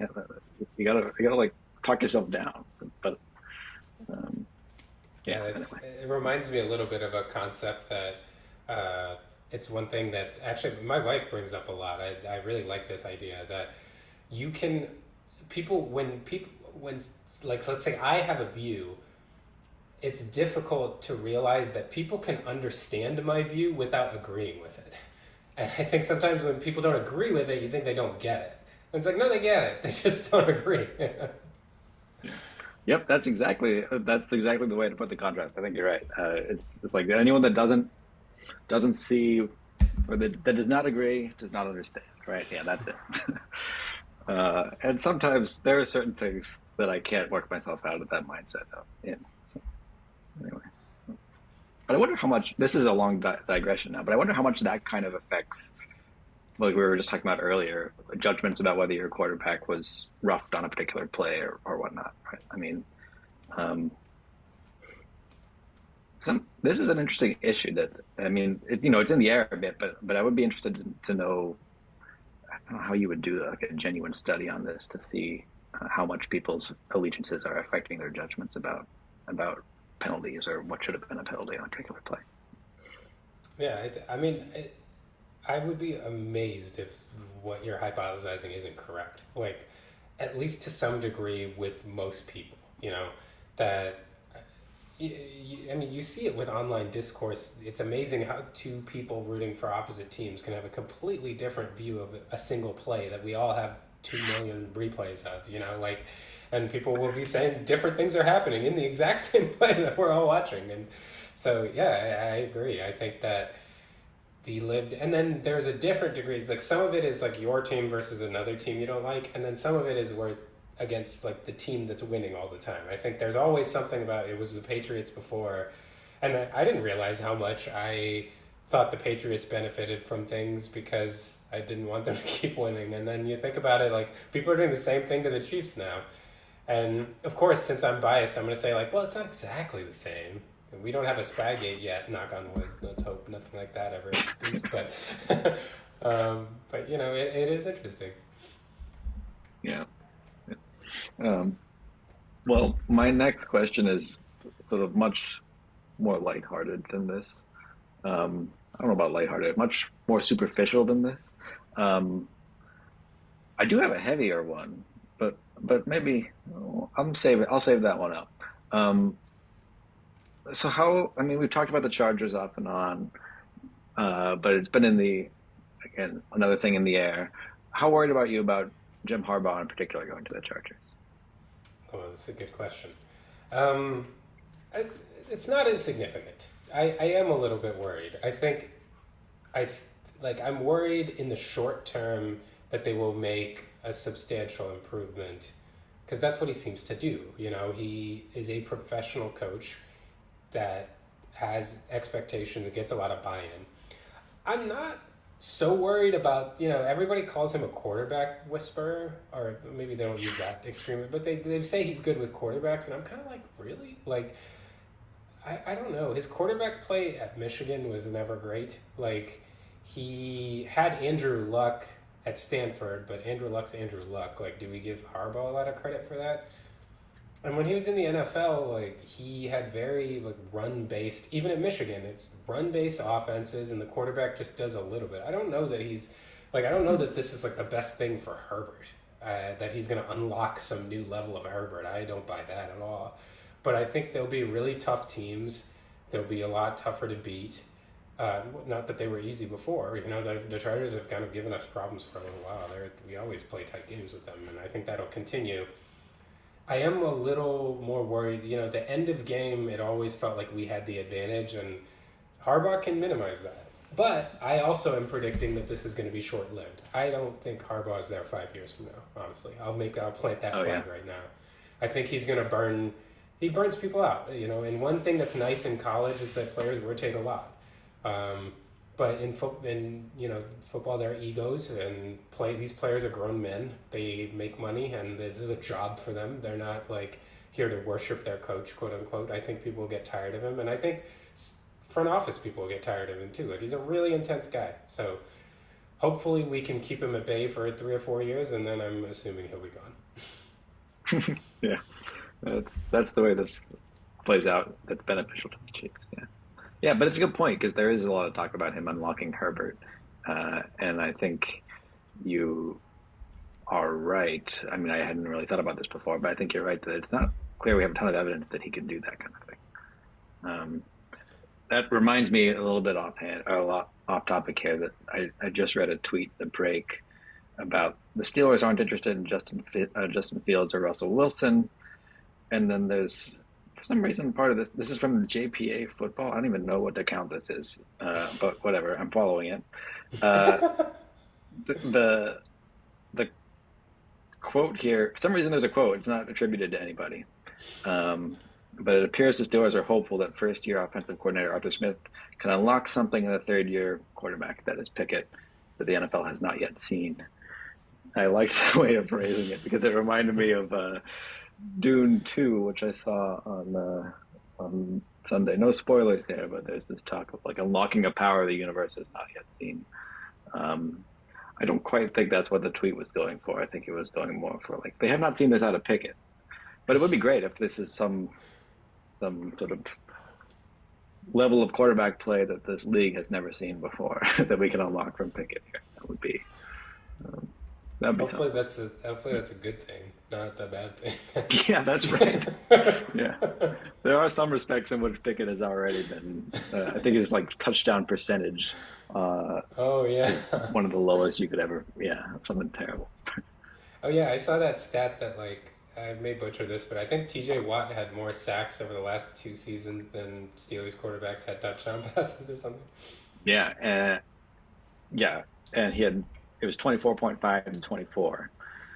24 touchdown passes over 2 years, and Watt had 19 this year and was injured for a lot of last year. So it could have been a lot more, right? So, Oh yeah, um, that's true. Uh, anyway, all right. not great.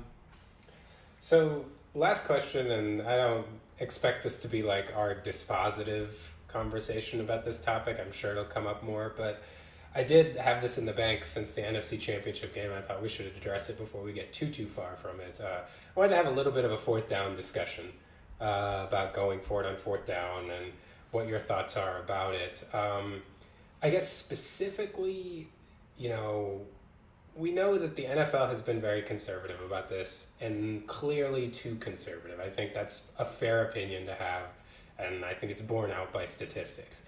Um, Depending on how much you trust win probability models, but even like a real skeptic, like I think I'm one of the more skeptical people about these models, and I still feel like they definitely show us enough to show that going for fourth down has been a decision that teams have not been making enough.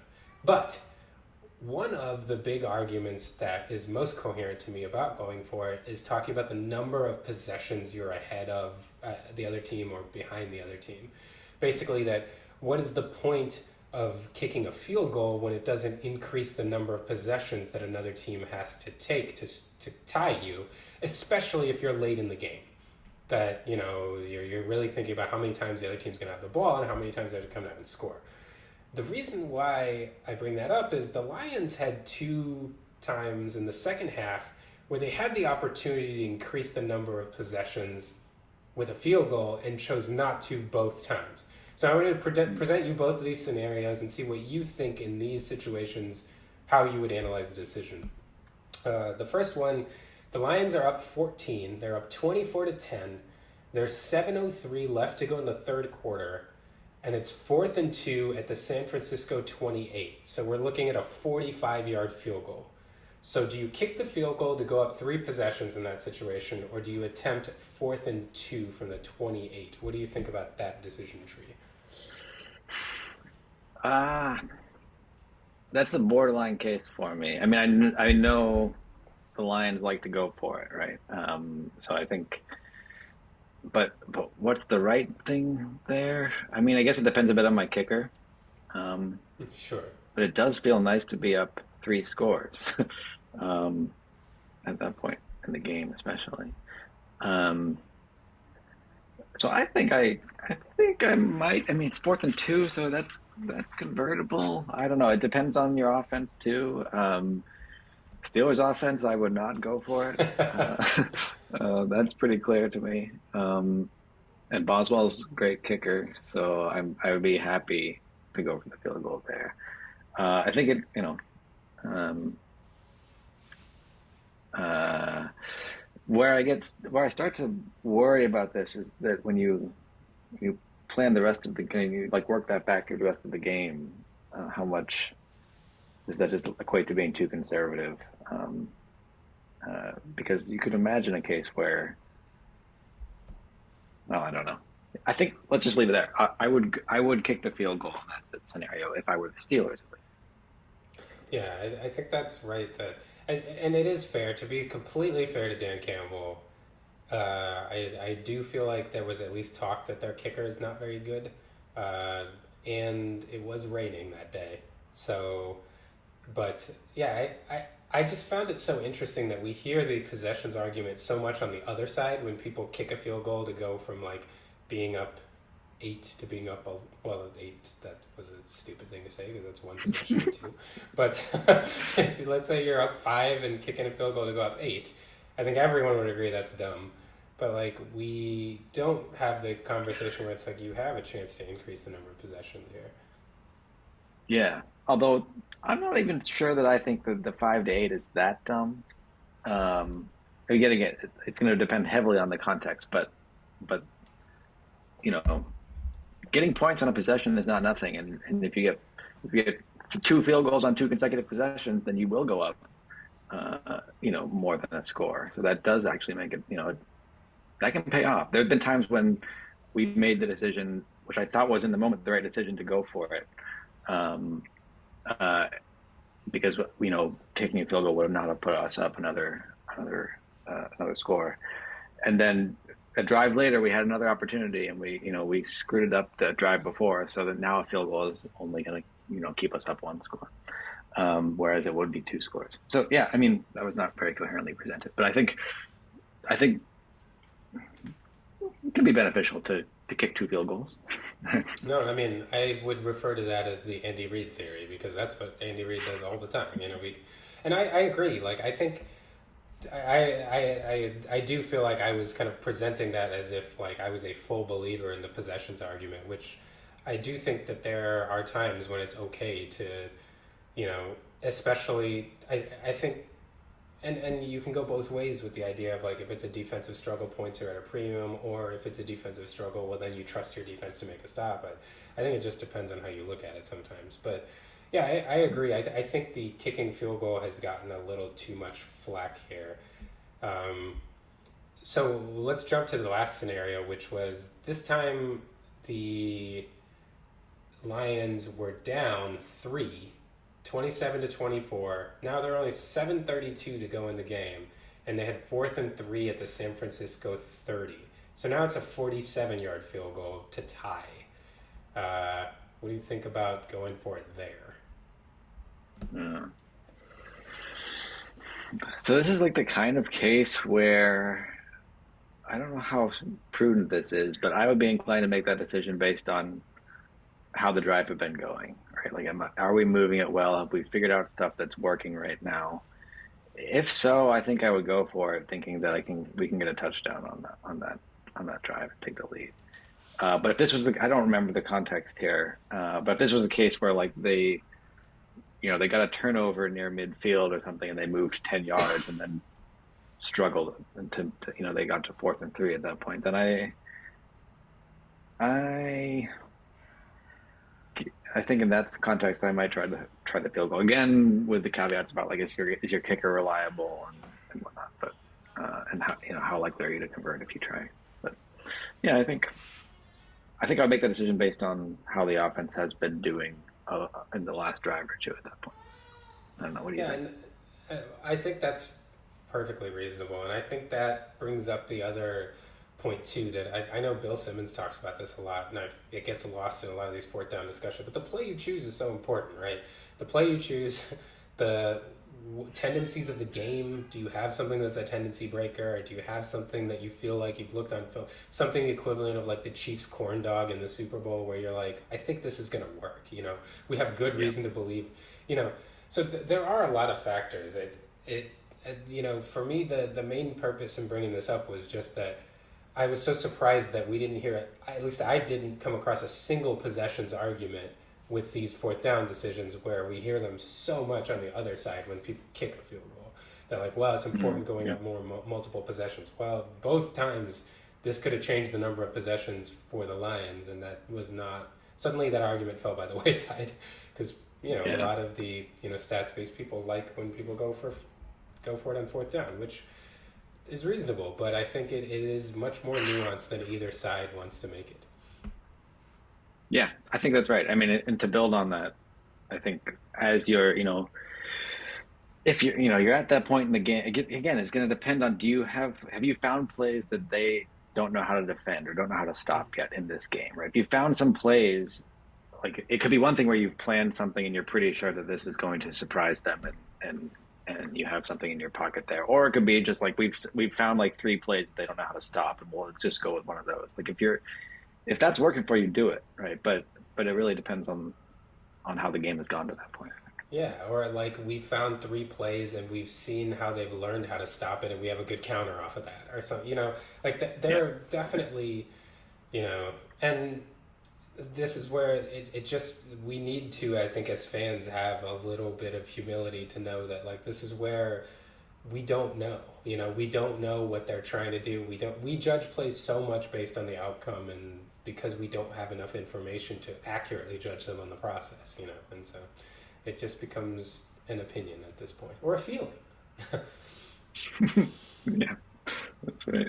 Can't blame someone for a feeling though.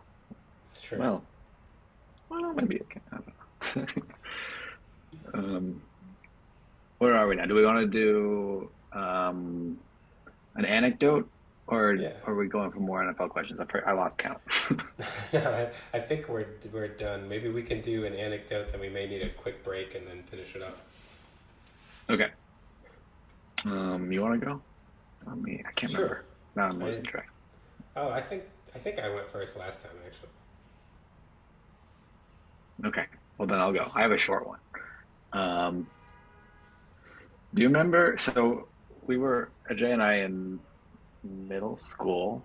We're in this competition called Science Olympiad, um, where various different competitions. Like one thing we did was memorize a bunch of constellations, and then get quizzed on them in a planetarium. Um, but the most memorable one to me was when we were, what was it called? We had to make basically a Rube Goldberg machine, right? That had a bunch of Okay. moving parts in it. uh, where, like the kind of situation where you would drop a marble and somehow it would light a candle and it would burn through a piece of paper and then sand would drain out of a tube. That kind of thing. Uh, and so you got more points like the longer your thing ran from the start and the more moving parts there were to it, and you got points off if you touched it. uh, there might have been more nuances to this, but that's what I remember. And we were cramming. I think the night before we were trying to finish this, and we had a bunch of mouse traps, and so we just had some string, and we basically just we'll get more points for having more parts to it. So we put a bunch of mousetrap steps in our device, and they were tied by string. And it turned out that when we actually ran it, they like nothing. We had to keep prompting the mousetraps manually because they would not go off automatically. I think we also had sand in there at one point. It was coming out of a funnel, but I think that jammed or something like it was too moist. I can't remember in the actual competition. It was like a disaster. I think we might have ended up with negative points given how many times we had touched that thing. But, um, that's the story. It was the not a rousing success, I would say. No, it was not. I can't believe like we did that, and I somehow thought I was gonna be an engineer. Like but sometimes you gotta look at yourself and be like, "Am I cut out for this?"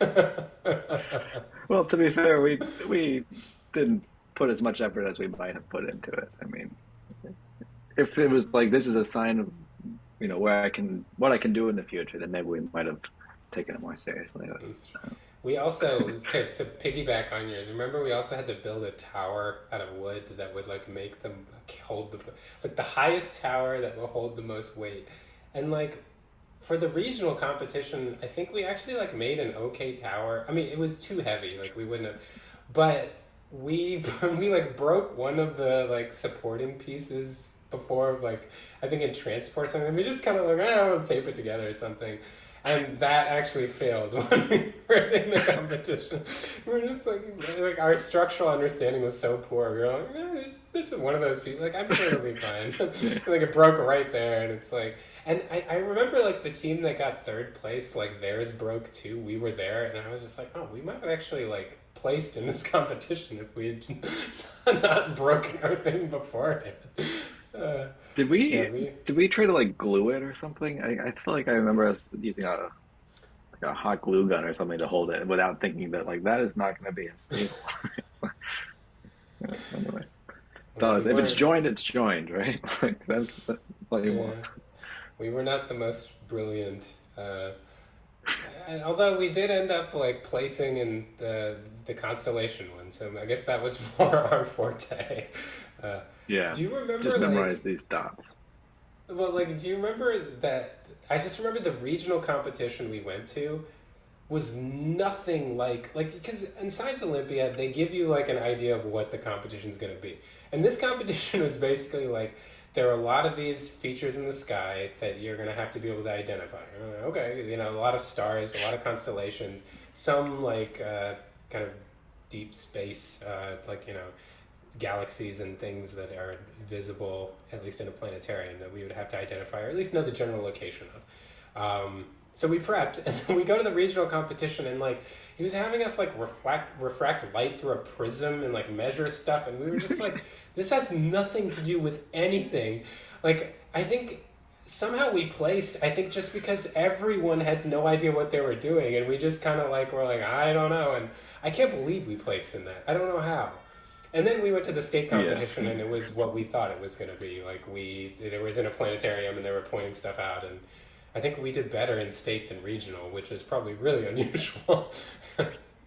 yeah, I remember this. I'd forgotten that the regional was totally different, but that rings a bell because I remember at state thinking like that's actually what we prepped for, and I guess yeah, the regional must have been totally different. Do you remember at state though the reason we didn't get? I think we got third or fourth or something, and there we had spent so much time memorizing all these constellations on like our Starry Night application, Oh yeah. um, but what we did not do was learn the phases of the moon. We kind of knew them, but we didn't know which direction was like waxing and waning, I think. And that's apparently what we had to know for the second half of the test. And I think we guessed wrong which one was waxing, which one was waning. And I think we would have done, I think we could have been, well, who knows? But yeah, that was unfortunate. Yeah, I forgot about that. Yeah, I can't believe we placed in state, and like on half of the test, we had the wrong orientation. We must have really nailed those constellations. Yeah. Well, we did know those dots. Yeah, that's right. That's funny. Uh, Should we take a break and then wrap this yeah, up or yeah, let's do that. And we're back. Um, oh, I was looking for that. Um, but during the break, I just thought about something I wanted to follow up on our previous discussion, if that's all right, before we get to your anecdote, um, which was our discussion about how one can understand a position or understand a perspective without taking it. Um, and like me, I personally still struggle with that, especially when it's a perspective that I find really compelling. Right? Again, my example is Proust. But I think, I mean, maybe I'm just rationalizing here, but I think there's a reason that one would say that, namely that if anyone reads Proust and doesn't feel like it's life changing, they just don't get it, or they don't understand, right? Because like our criteria, right, for evaluating whether a person understands or not are, I mean, I'll take a philosophical position here, but it's what they say and what they do, right? That's how you judge whether a person understands. And so if a person does not act like Proust is life changing, then that's a reason for saying that they don't understand Proust, right? So I would maintain that the idea that like understanding is this kind of private inner state that you know only you can know whether you really understand it. I don't think that's right. I don't think that's how we use the word. So I think in some sense it makes perfect sense to just say that someone doesn't understand when they don't act the same way in response reading whatever you read or hearing the argument that you heard or whatever. Um, Not that that helps us solve any societal problems, but I feel like that's just the way the word understanding works. Anyway, Yeah, that makes sense to me. Although I would add that like there's, I guess one can, I guess, because the way you act and what you like the what you do and what you say is also I would say isn't it like understanding plus? It's like what you understand plus like how you feel or what your prior belief system is that kind of encapsulates your views on that topic. Like for example, man, I'm trying to think of something not political, so it's not like really, you know, even the idea that like this won't be a good example because I'm just trying to think of something not what's the word I'm trying to think of controversial. Uh, controversial. yeah, I'm just trying to think of something not controversial. But let's say I understand the viewpoint that people have that a purely statistics based analysis of football is like that's the number one thing that you should use to analyze like what you know, and I'm willing to engage in a discussion about that, but I also have kind of a prior belief system that involves other aspects of football analysis that I'm not willing to give up on.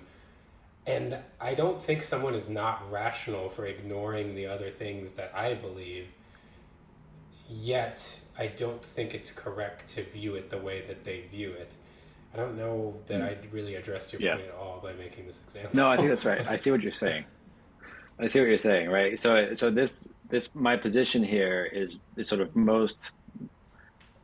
I feel like it works better when the views are sort of views that you would hold in a vacuum that are not informed by a lot of other views that you have or a lot of other commitments that you have, right? Right, yeah. So maybe that's philosophical views, and that's why I have this perspective on what understanding is, right? Because philosophical views are views you can more or less hold in a vacuum, uh, whereas whereas a lot of other sort of like the views of that you would be appealing to in day to day life, perhaps would be ones that are going to be more influenced by your prior commitments and background, and so you can understand. I don't know. I mean, still, I got to think more about this, but um, I could see a point. I think I could see a point. Although, what does that mean? I can understand your point, and can I understand your point? This is this is part of the question here. Yeah. Anyway, All right.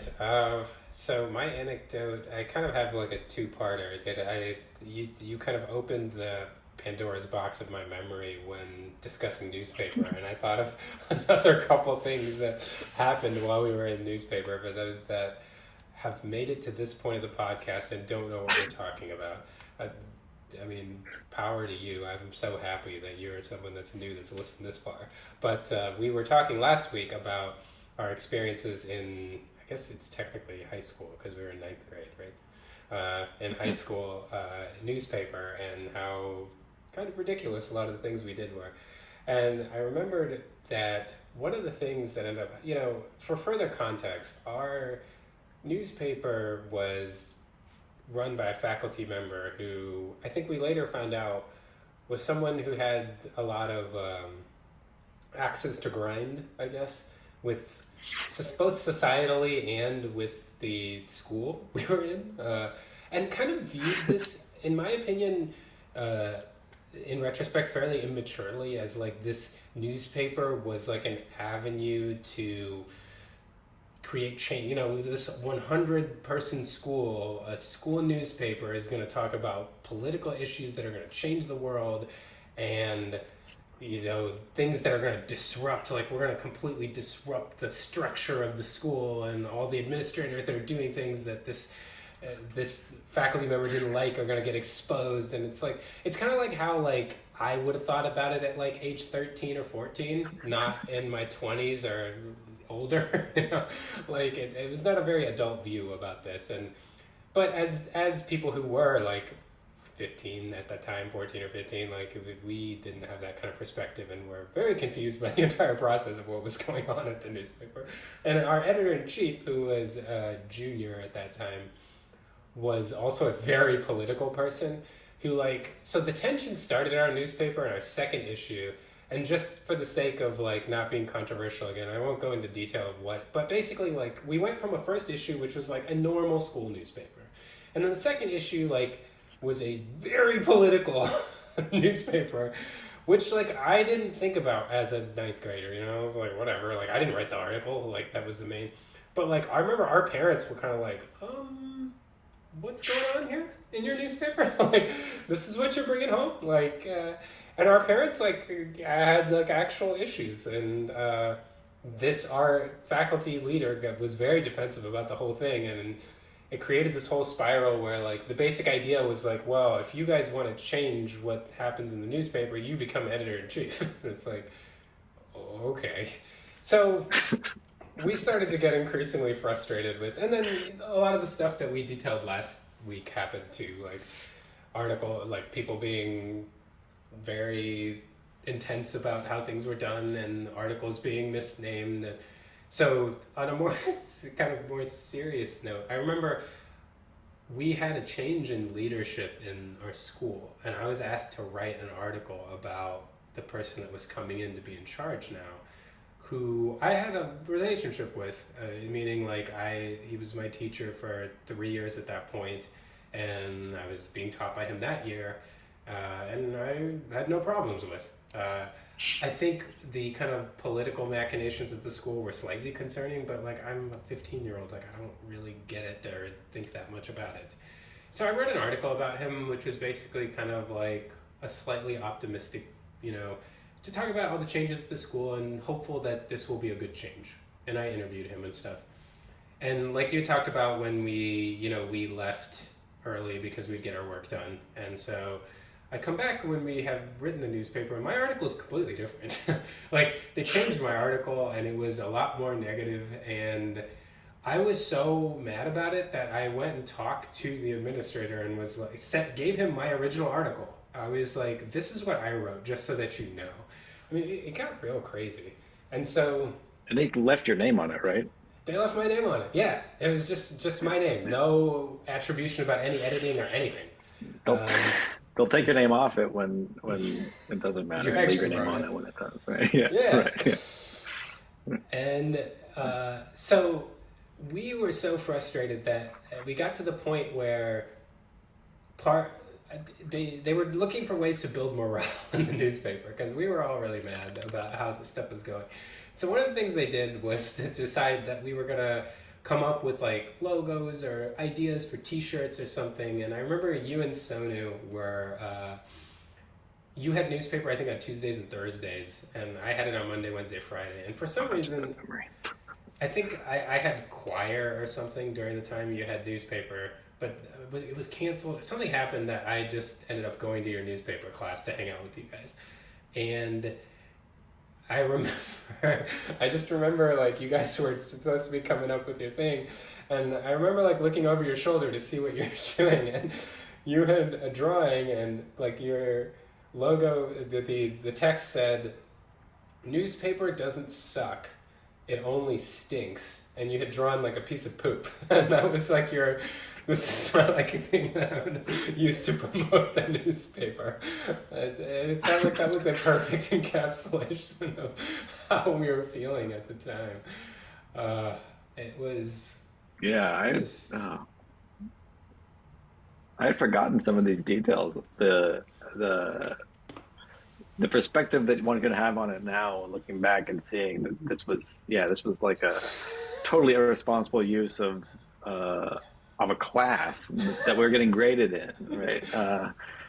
For this teacher's personal sort of political or even like, it's that's not how you do it. Yeah, that's and right. speaking of grades, like we ended up. So she created this system that like a good I'm spitballing here, but I think it was something like a fifth of our grade for every newspaper issue was spirit points. And it was literally determined by the faculty member, like how much spirit we showed in the newspaper, which like honestly is getting a little dystopian the more I think about it. Like, it's like basically like make me feel like you're happy. You get this is a fifth of your grade. And I remember I was very frustrated. I honestly don't even remember. I was just arguing about the entire structure about the newspaper. This whole idea that like when we brought up complaints, it was just like, well, you should become editor in chief if you want to be able to dictate what we do or really have any say in what we do. And I remember talking Was about there how any the like how did the original editor in chief get chosen? Wasn't it just was it appointed essentially by the teacher? yeah. Well, and it was Okay. appointed after our friend Sonu was the original editor in chief, and he got deposed All right. by the in order for this fanatical editor in chief instead.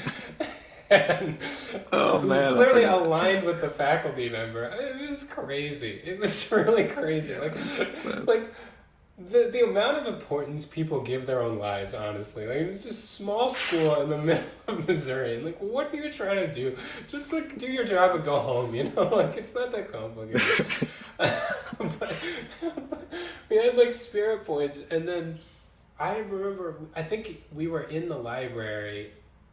I guess supposed to be editing the newspaper. I clearly wasn't because I was sitting with Sonu and just like yelling about just complaining repeatedly. I was ranting, I think is the right term to use, about the newspaper and all the things that were coming out.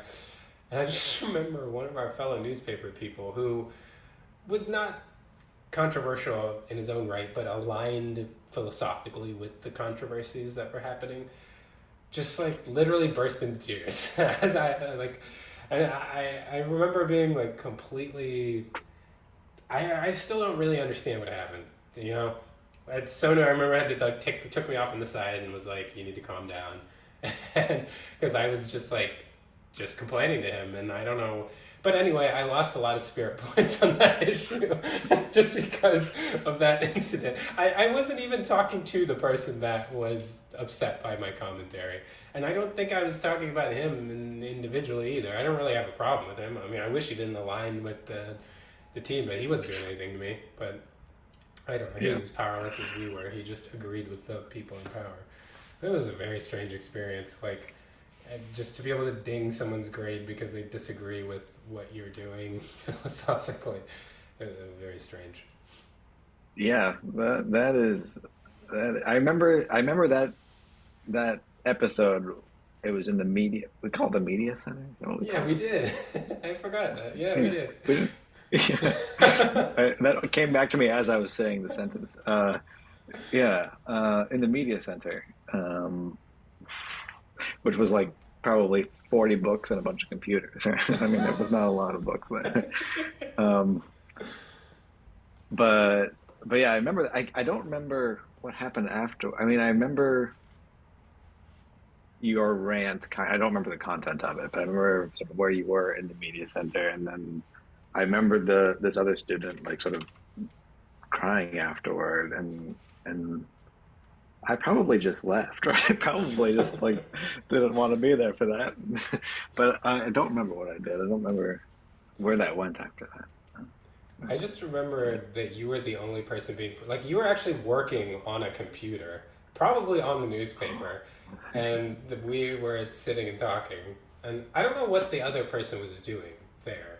I don't know. I was Yeah. talking to Sonu. I'm not sure what the other member Could was have doing. been, didn't we have to compile, like, we had to do it on we all had to do it on the same computer, I think. Yeah, I So we're think just that's why. waiting to outline the Oh, yeah, article or that might have been, yeah. layout. Man, that gives me Good that more Sonu had excuses the, to. I was gonna say that gives me more excuse to why I was watching E-Bombs World and stuff, and maybe the computer wasn't available. yeah. Yeah, maybe the reason I went home early is just because I somehow got it first every time. Like, um, but yeah, it's a good thing that Sono had the perspective there to sort of like, okay, let's diffuse the situation somehow. I wouldn't have known what to do. I'm sure I didn't. Crazy times. It's yeah, I. It is weird, like when you reflect just on.